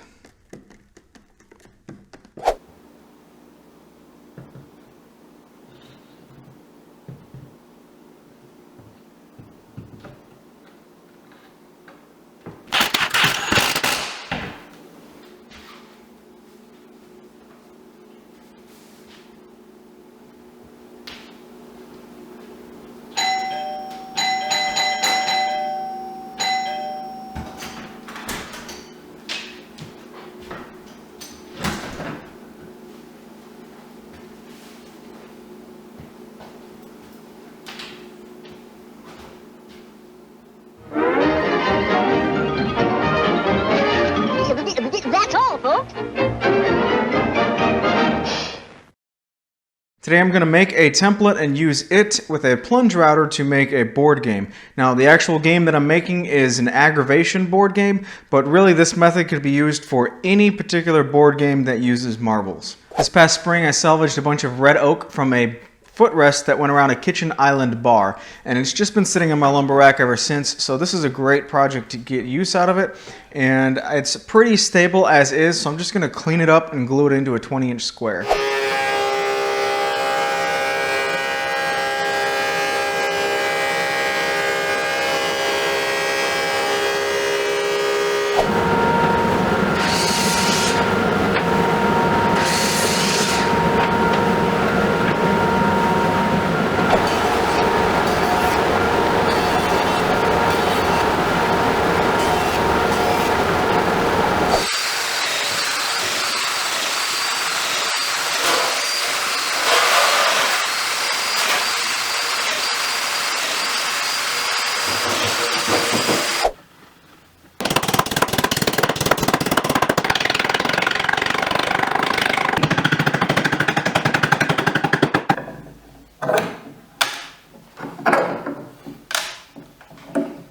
While the glue dries on that, I want to talk with you about the sponsor of this video. Lynda.com is a leading online learning software company that allows you to learn technology, software, creative, and business skills. It's basically a massive online learning warehouse packed full of thousands of video courses taught by experts who are passionate about teaching.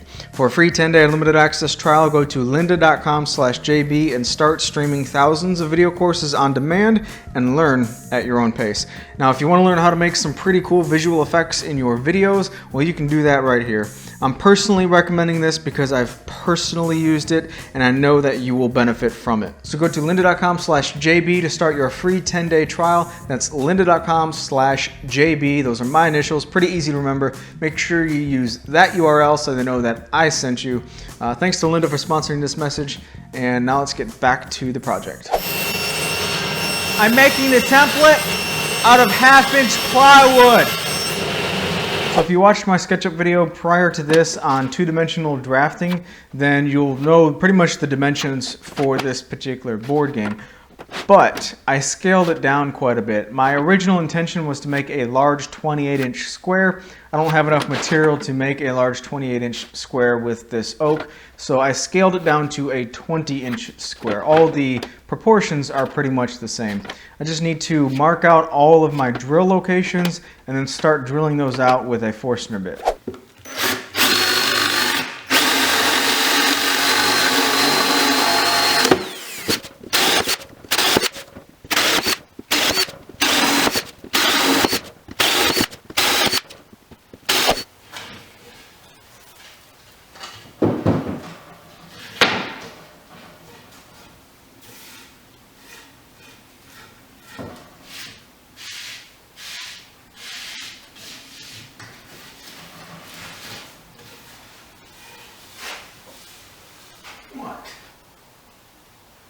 Good news and bad news. Good news is the template's done, and that really didn't take as long as I thought it would take. It only took about 5 minutes drilling all these holes. So it's very fast to do it this way. The back side, I didn't even worry about all the chip out. It's just, it got pretty tore up. I don't care. I pulled off all the little slivers, and as long as this sits flat on top of the workpiece, it's all that matters, because all we're worrying about is the spacing of these holes. Bad news is I drilled the wrong size holes. I don't know why, but for whatever reason, I thought that the guide bushing that I need to use for my plunge router would fit perfect into a 7/8 of an inch hole. I just assumed that. I had that stuck in my head. I don't know why, but really that's 1/16 of an inch bigger than the guide bushing. So the bushing will wobble around inside my template holes. That kind of sucks, but I think it's not a lost cause. I still think that I can use this template by pushing the router in the same direction for every one of these holes, and then it'll just reference up against that location in each one of these holes, and hopefully that'll be accurate enough. We'll see though. If not, then I'll just cut another template with the right size holes. But before I can use the router, I need to clean up my material and then cut it to an approximate 20-inch by 20-inch square. To attach the template to the workpiece, I'm just going to use 4 pieces of double-sided tape.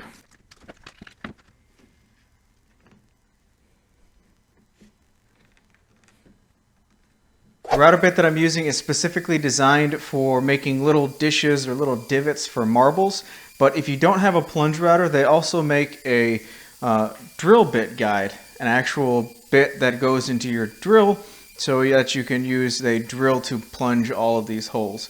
I've never used it, so I can't speak of that, but I've watched some other people use those particular bits and they work out really well as far as I know.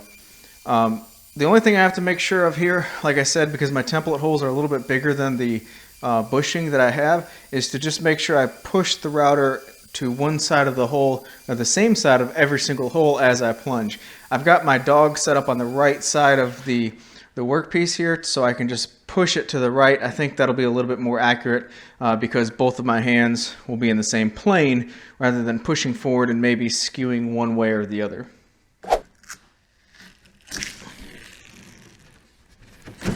That turned out a heck of a lot better than I had anticipated because of the template being messed up a little bit. But this actually looks really, really good. I'm really satisfied with the way that this turned out. Just need to sand it and then cut a small profile along each edge to make this a little bit easier to pick up. The 30-degree bevel that I just cut on all 4 sides serves 2 purposes. Number one, it looks pretty cool, but it's very functional because no matter where you grab it, that bevel creates finger room so that every edge on this thing is a handle. Very easy to pick up no matter where you grab it. So this was reclaimed materials. I didn't pay anything for the materials. The bit was very inexpensive. So this, just for a couple hours of time, is a really cool gift for somebody else. And if you don't have a plunge router, like I said, they make those bits for actual drills, and you just make a different size template for it. So hopefully you guys found this pretty cool, and I think I'm actually going to make a couple more of these really quick because this was a very fast gift. So I'm going to knock out a couple more of these. Thanks for watching, you guys, and take care.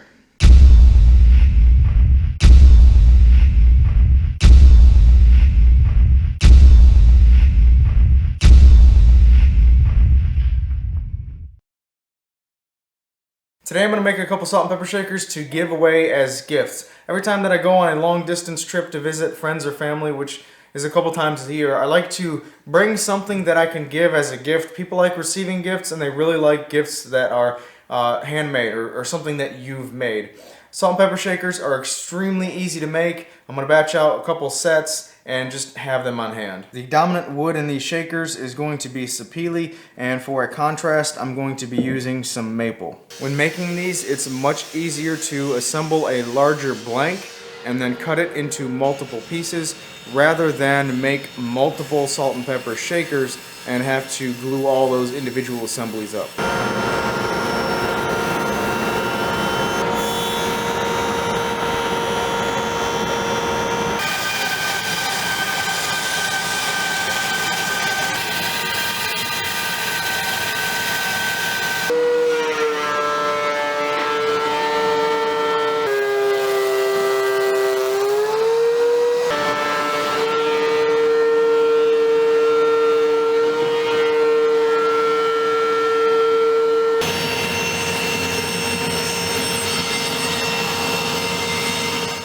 The thin strip of maple can be glued in the middle, and the resulting blank will be enough material for 4 individual salt and pepper shakers. I'm using the jointer and table saw to trim the blank down into a 2" by 2" square, and then from there the individual salt and pepper shakers can be cut out.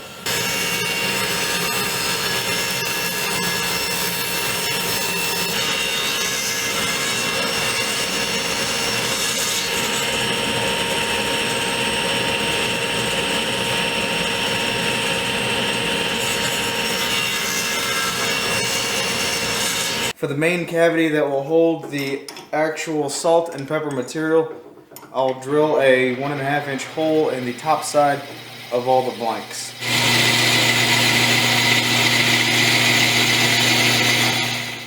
I went ahead and milled some maple and sapele stock to designate the salt and pepper. The salt shakers will have both a maple top and bottom, and the pepper shakers will have both a sapele top and bottom. I used my belt sander to flush up the top and bottoms with all of these sides. And at this point, if you get confused which side is the top, which side is the bottom, remember that a bunch of material was removed from the top side. So if you try and balance this right in the middle, whatever side it leans towards, that's the bottom side. Now on the bottom of all of these, we need to cut a recess, basically to allow your fingers some room to grab the cork, which is what will plug the bottom of all of the shakers. I'm just using the same diameter large force and a bit that I used before. To plug the bottom, I'm using a cork. This is a tapered cork. I used to buy these locally, but I couldn't find them. And locally, you could get them for like $5 or so for just 4 of these. And on Amazon, I bought a bag of 100 for less than $10. So it's a 12mm on the bottom side and 16mm on the top side tapered cork. And somewhere right along the middle of that will stop a 1/2" hole. So on the bottom of all of these salt and pepper shakers, I'll drill a 1/2" through hole, and then this particular tapered cork will fit in there nice and neat, and the recess has a lot of room for your fingers to grab the cork to fill this up. For the actual salt and pepper holes, I just do a simple corner to corner cross or X, and just make a couple holes, 5 holes per salt and pepper shaker. On the salt though, the center hole is the only hole that I make all the way through. The other ones are just decorative because typically salt comes out really fast. I'm going to be using a 1/16 drill bit. If more salt is desired to flow through the top, then you could always drill those holes all the way through at a later time. But for pepper, all 5 holes get drilled all the way through.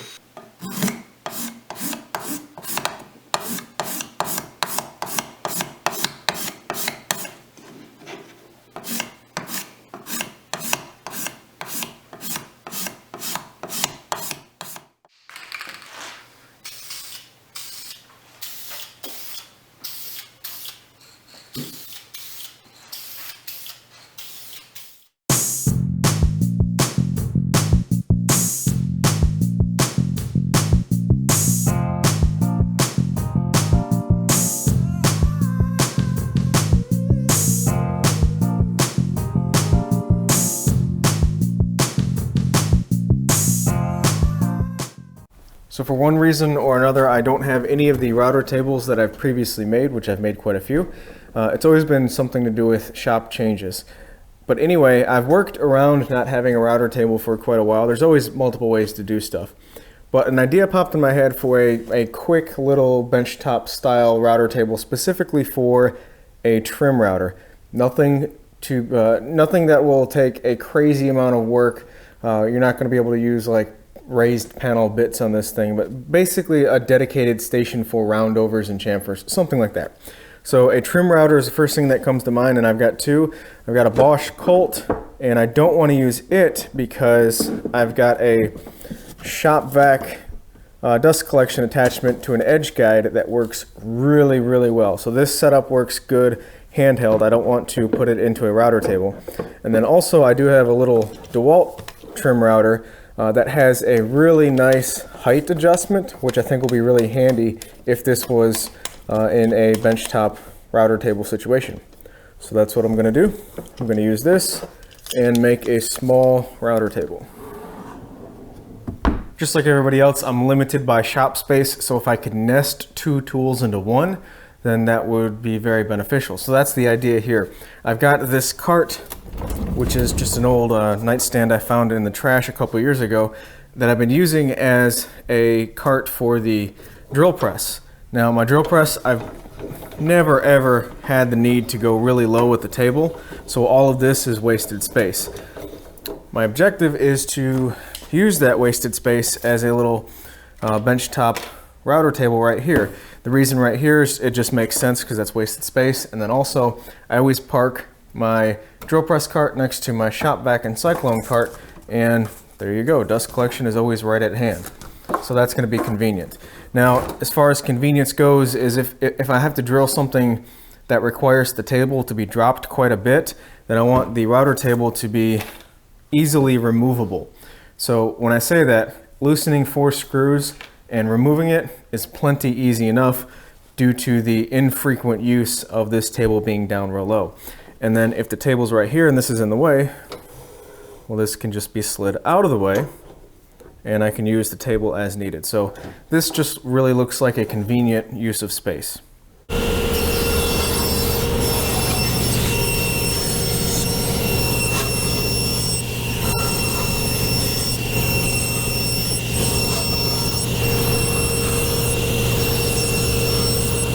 All right, so the construction of this is really simple. We're gonna have 2 sides and a top. Now, as you interact with the router, you're gonna be pushing this way, which is gonna make this want to rack. And to prevent that, I'm going to add a back piece, but that's not gonna do much for the front. So to really tie the top into the sides, I'm gonna use a continuous box joint along this entire length, and that'll really glue these 2 pieces together and aid in preventing racking.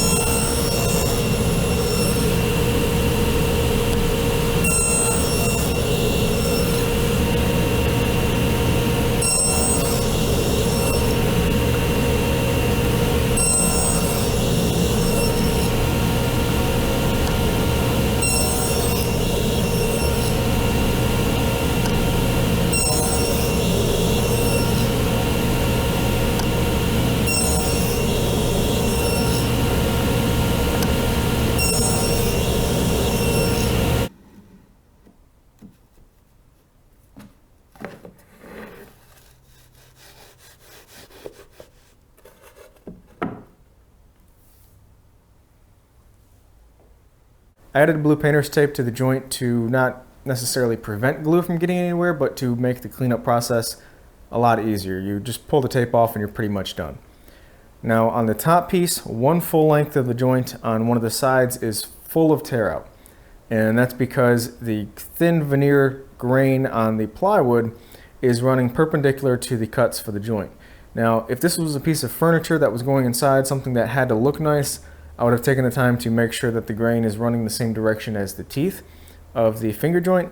However, this is a utilitarian piece. I'm just going to be using it and not admiring its looks, so I really don't care.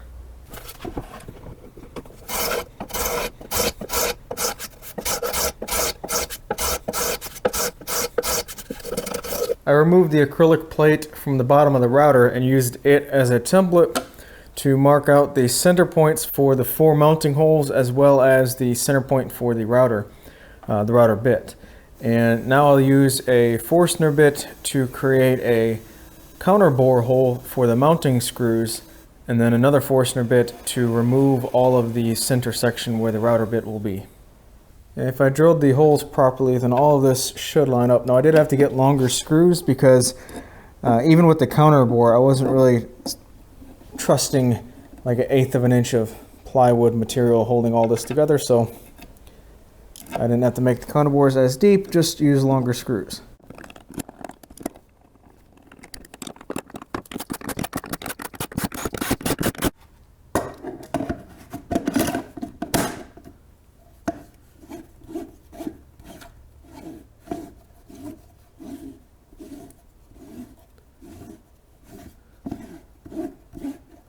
The purpose of the back panel was to prevent racking, but just with these joints, there's very little movement at all, and none of the movement is in the joint. It's just these vertical pieces flexing just a tiny bit. So instead of putting a back panel, I think now that I have the placement of the router established, to make an inset piece for the back and then slide it close to the router and then just secure it from the sides and the top, and that should pretty much eliminate any sway whatsoever or lateral movement.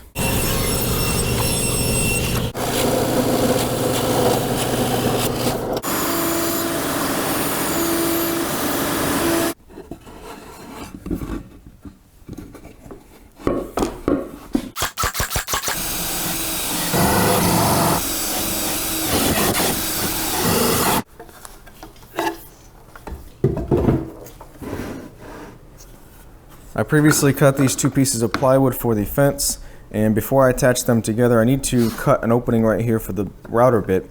And this is probably the largest diameter bit that I'm going to be using, so I can use it to determine how much material to remove, and this will also allow access from the back side for dust collection.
Alright, so I applied a couple coats of shellac to everything just to kind of seal the wood and make things slippery.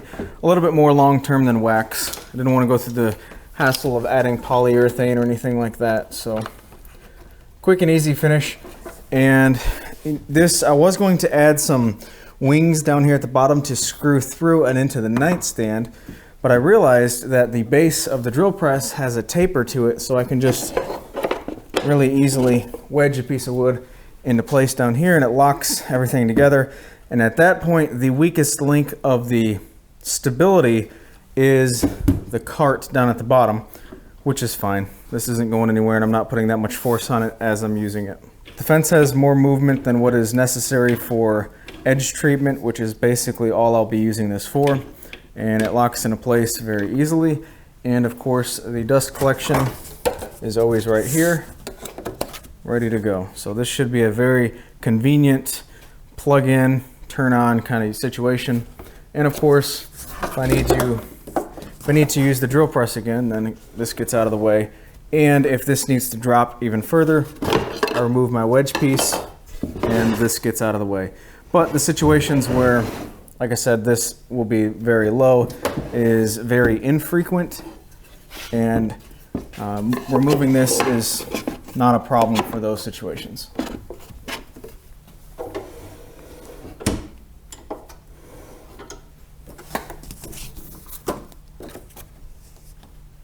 Let's test the dust collection real quick.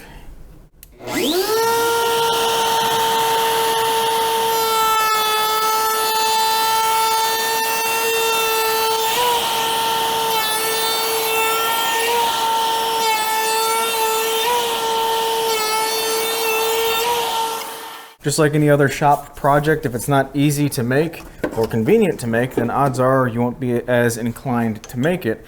And if it's not easy and convenient to use, then odds are you won't even use it.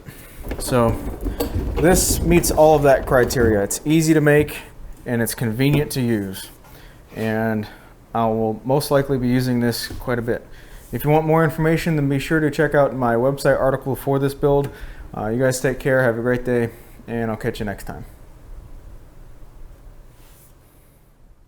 So I've been in this new shop for about 4 months now, and this particular piece of MDF came from the old shop. It's just been sitting and in my way for a long time, just waiting for a perfect use. And today is the day that I'm going to finally get rid of this piece. Now what I'm making is a painted window cornice box, or window cornice, whatever you want to call it. Basically, it's just a 3-sided box that fits over the top of your window and covers any type of unsightly blinds that you may have on that window. Like I said, this is going to be painted, and MDF takes paint really well, so I can get away with just using regular glue and brad nails to make butt joints. All of this will be covered and painted and you'll never see it.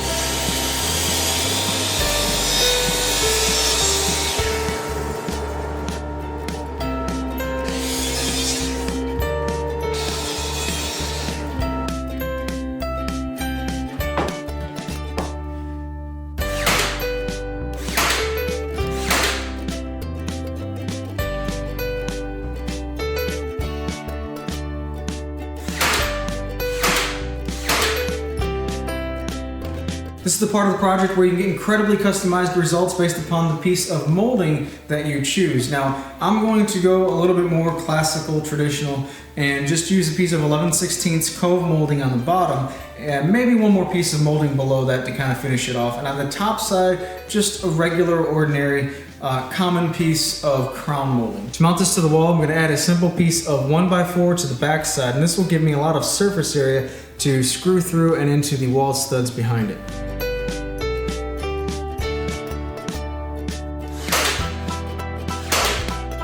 Brad nails and glue will probably hold this together just fine, but just to make me feel a little bit better on both sides, I'm going to pre-drill and add just one screw. None of this really matters as far as the screw head showing because it's all going to be covered up by the crown molding. I can mark and cut your molding to fit, and I'm starting with the cove molding that's going to go on bottom.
Crown molding is installed the same way, but I'm going to install it with this upside down so I can reference off my flat work surface.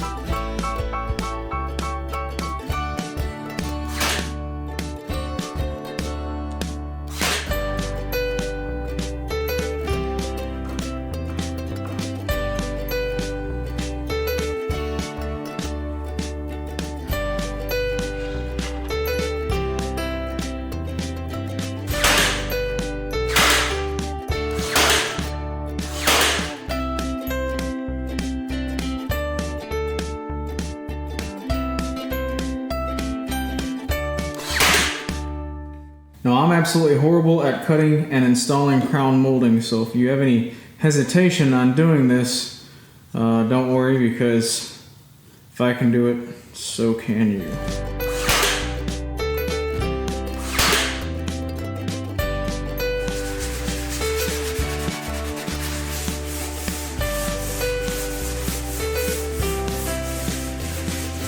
Any nail holes or seams can be filled with paintable caulk.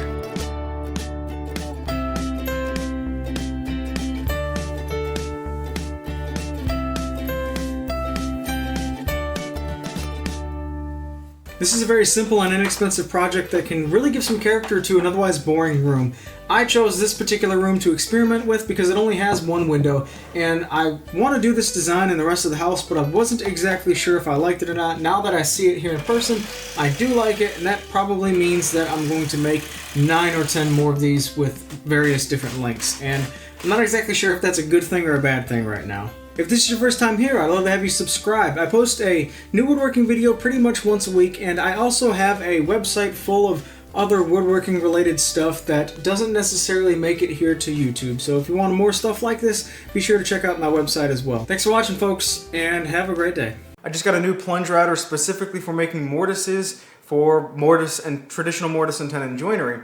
And unfortunately, the edge guide that I have already, the commercially available edge guide for my last plunge base router, doesn't fit this one. So today I'm going to use a couple scraps that I have here in the shop to hopefully not spend any more money other than what I already have here in the shop and make a completely universal edge guide that can be adapted for any router, really. So like I said, I'm using what I have on hand. This piece of plywood is a little less than 12 inches wide, which is fine. It's 1/2 inch plywood, and I'll just cut it to the length. For the fasteners, I'm using some 1/4 20 fasteners with some matching wing nuts and a couple of washers. These washers are a little bit too big for these fasteners, but in the interest of using what I have, that's what I have. I may get some 1/4 inch fender washers to replace those down the road.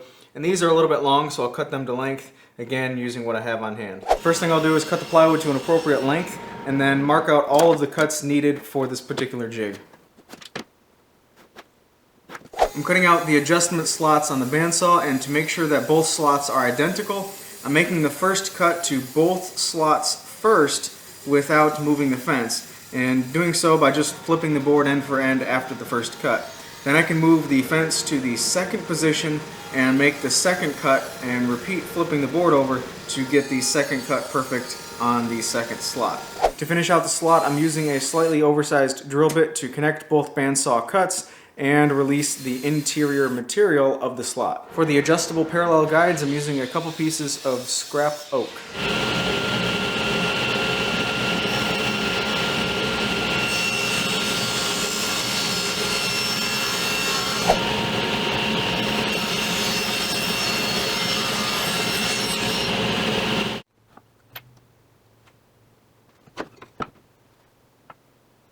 I want the 1/4 by 20 fasteners to be threaded into the adjustable rails without the use of a tap, so I'm just going to use an undersized drill bit to drill a couple pilot holes.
The only thing left to do is remove the mounting base, or the base plate I should say, to the router, and then use it as a guide to cut the mounting holes on the actual jig, mount the router, and then we're done.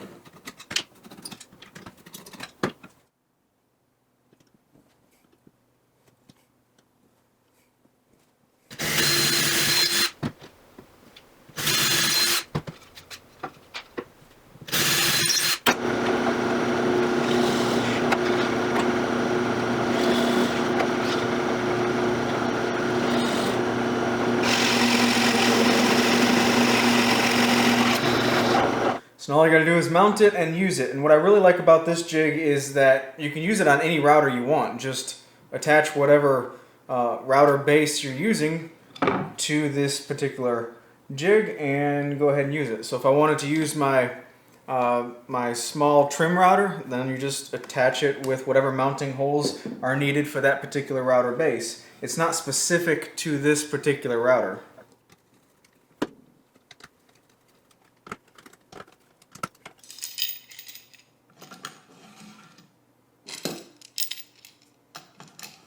So I have a piece of material in my vise, and say I want a mortise right here.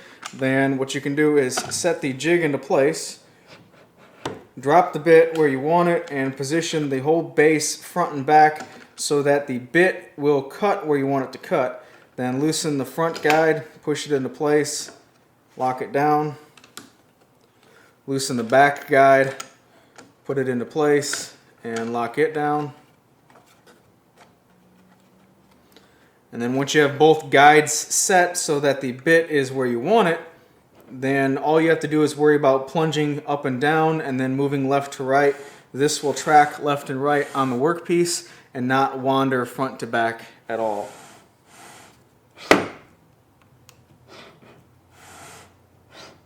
So this concept isn't unique to me, obviously. People have been doing this for a long time. It's just the concept of this really fits what I want to accomplish with this particular plunge base. So I decided to make one for my shop. And it's a two-sided jig, obviously, but you can remove one side and use it as a one-sided jig as needed. Say if your material was wider in this direction and you only wanted one particular edge guide to work with. Hopefully you found this useful. I have a free set of diagrams and plans for this. If you want them on my website, there's more info there. Thanks for watching, folks. Have a great day, and I'll talk to you later.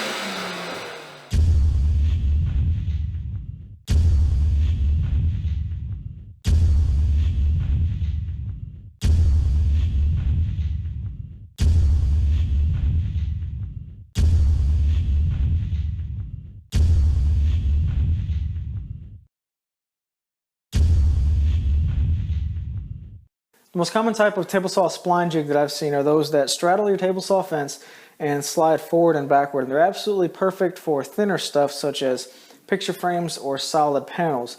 They're not that great for bigger, more three-dimensional objects such as boxes because you don't really have that much stability this way.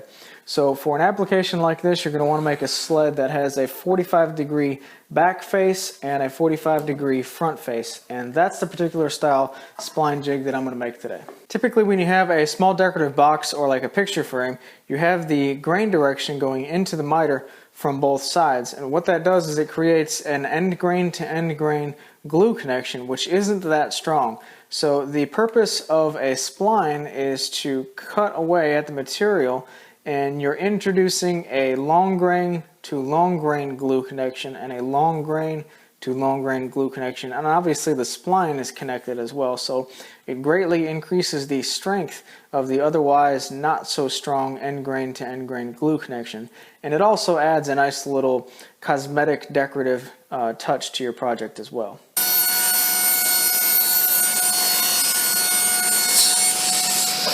Just like my miter sled, this project is going to be made entirely out of a 2 foot by 2 foot piece of plywood, and I've already ripped 7 inches off to use as the base.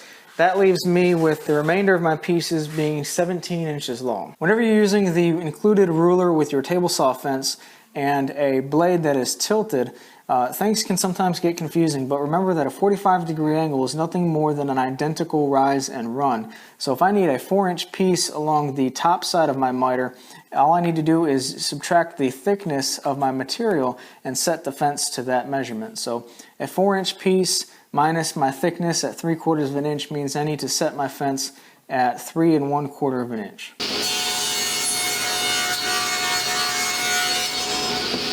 The next piece is at 1 3/4 of an inch, but it's cut from the other side of the plywood.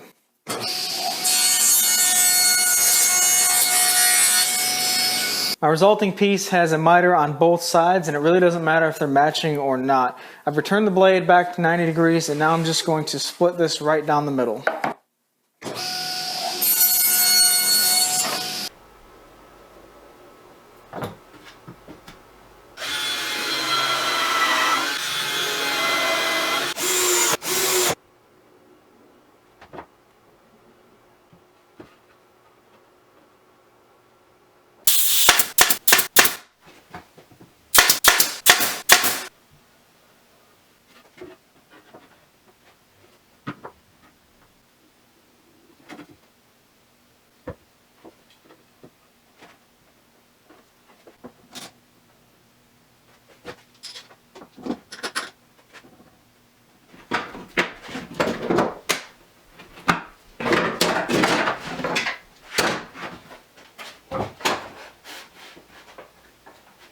I didn't want to put a lot of mechanical fasteners in this, and I couldn't put a lot of clamping pressure, so I just let it dry overnight.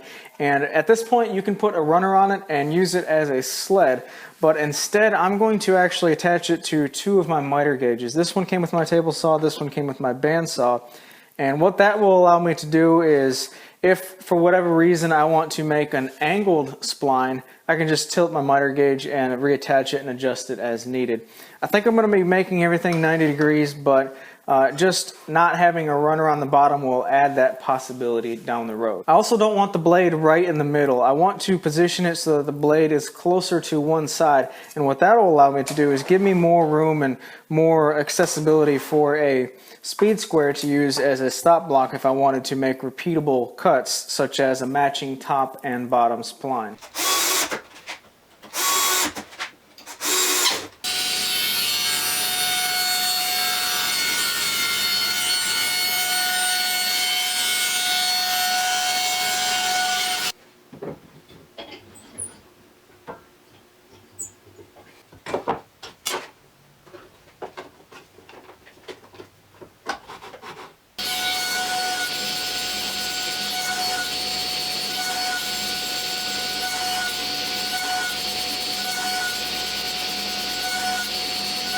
Once you have all your spline curves cut, you need to cut the actual spline material, which has to be the exact width of your table saw blade or slightly less than, and then you can glue them all in place. Now, I'm not going to take the time to do it on this demonstration piece because the next project that I'm going to make is going to have a bunch of those in it, and as soon as that video is up, I'll post a link to it somewhere here on the video screen. And if you'd like to make one of these spline miter jigs too, I'm going to have a free set of plans available on my website. Now, it's not much in the way of plans, it's more of a diagram telling you what cut to make in what order, because remember, this all came out of a single 2 foot by 2 foot piece of plywood. Well, I hope you found this jig useful, and I hope you can incorporate some type of new joinery in your next project. My next project is going to have these spline miters that I've never done before, and I'm actually really looking forward to it. The project itself is going to get a lot of use at my home.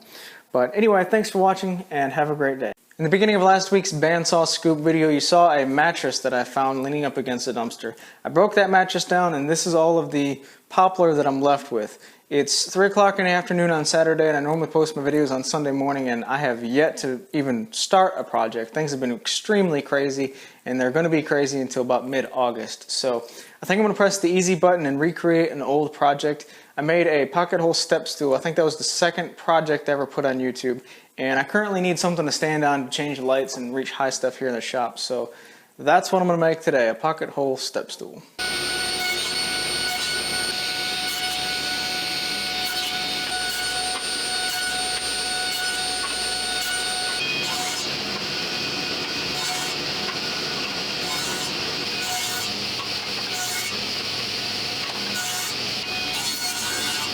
I built all my lumber to get 3 panels, 2 for the legs and then 1 longer panel for the top. The legs are going to be 10 inches tall and at least 11 1/4 wide, and the top piece is at least 11 1/4 wide and 22 inches long. So now I just need to glue all these up real quick.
Got all my panels done, and I've got 2 legs and the top. And basically where I'm at right now is I just made 1x12s. Save yourself a lot of time, and you can just buy some 1x12s, but I am using up some scrap wood, so it is what it is. Now I also have these front and back rails that are going to go in place. They're actually going to go in notches in the legs, which is what I need to mark and cut real quick. In this orientation, gravity is going down, my top piece is coming up, as well as both of my rails on both sides. Now to find out where I want to make this notch for the rail, I came in 1/2 inch for a 1/2 inch overhang on the top piece, plus the thickness of my rail, and I can notch that out. Now where the rail stops on the bottom, from this point down to the bottom corner here, I'm just going to taper it down. This will allow a nice little notch to directly transfer weight from the top piece to the rail, to the leg, to the ground, with a direct connection all the way through.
I originally made this design a couple years ago, but I never made any plans. So I'm gonna go ahead and make some plans for this and have them available for download on my website if you're interested.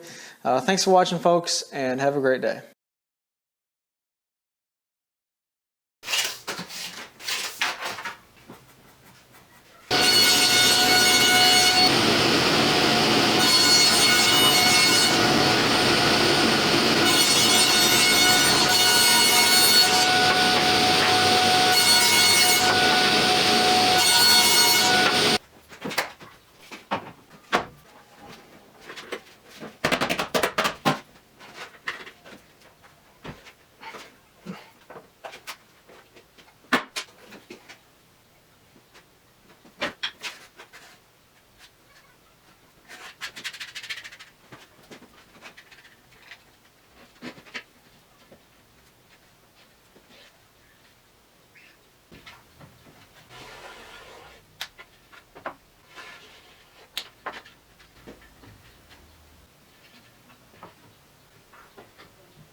So this is the completed vise, and I am absolutely blown away at how awesome this is, and I didn't spend any money. I used what I had here in the shop.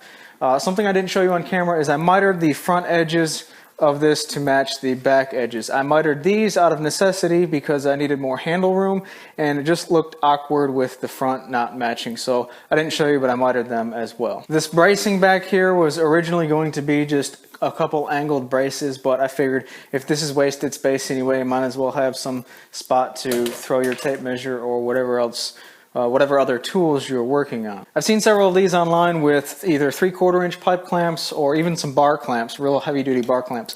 I'm using 1/2 inch pipe clamps because that's what I had, but it seems to be holding everything I put in here just fine, even when pounding on it. And speaking of pounding on it, I have this adjustable so it'll slide forward and backward, and when it's slid forward, it's sized so that you can get a full 3.5 inch piece in here, such as a 2x4 or a 4x4, which is pretty much the widest stuff that I would be making a mortise on, such as like a table leg. And with it clamped down, all your weight is being transferred directly into the workbench because there's no overhanging, and these pipe clamps seem to be holding it just fine.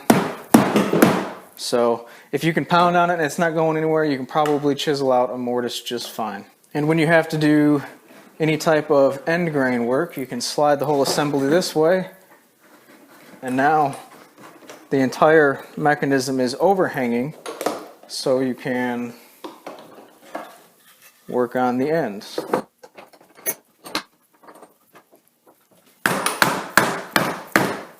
Anyway, I'm going to call this a successful project. I've wanted a vise for a long time, but really didn't have a workbench to put it on, and I'm honestly too cheap to buy a real nice woodworking workbench. So this should serve all of the purposes in my shop, and it was, like I said, I didn't spend any money. It was all made from shop stuff that I already had. So hopefully you can get some ideas for this. I'm going to have some free plans available on my website for this if you're interested. Check out my Facebook page if you're into the social media thing. Thanks for watching, and have a great day.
is a very easy and functional project that's going to get a lot of use in my home. I made it here on my dining table with a jigsaw and a drill as a reminder to you, and more importantly myself, that you don't always need a shop full of tools to make awesome projects.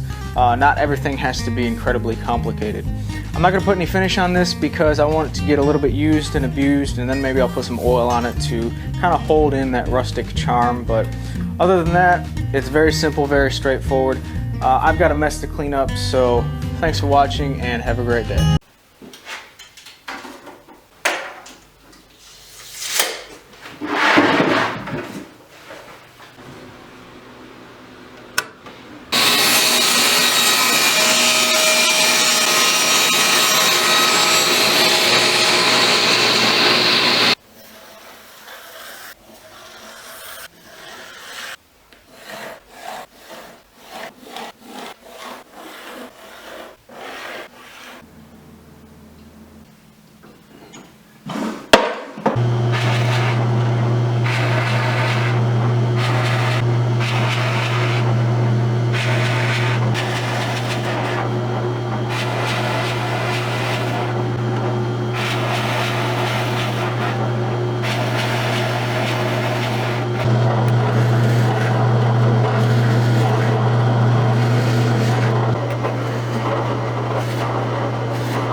I just finished up my drill charging station, and like most other shop projects, I should have done this a long time ago. It only took me a couple hours, and if you'd like to make one too, check out my website for a free set of plans.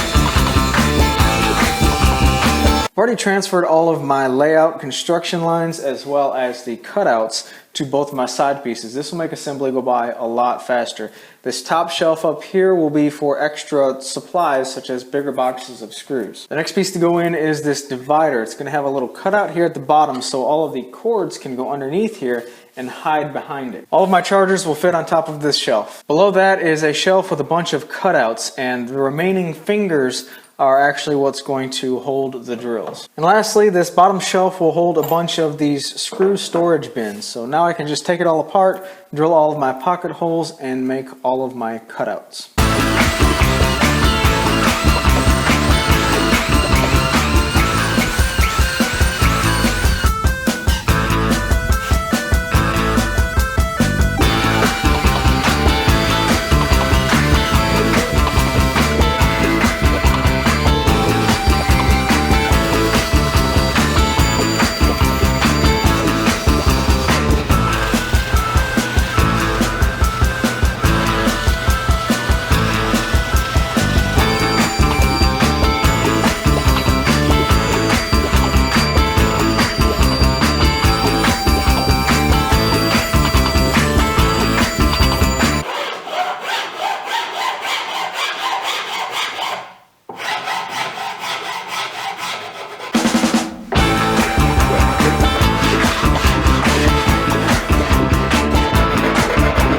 My initial design called for a slot cut in one of the sides so that the power cords could come out and into a power strip. Not only is the slot in the wrong location, but I think it's a little unnecessary. A simple 1.5 inch hole should do the job just fine.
Taken one of these power strips and drilled through these 4 assembly holes that they already had, and that way I could put screws in them from the front side and mount it to the cabinet.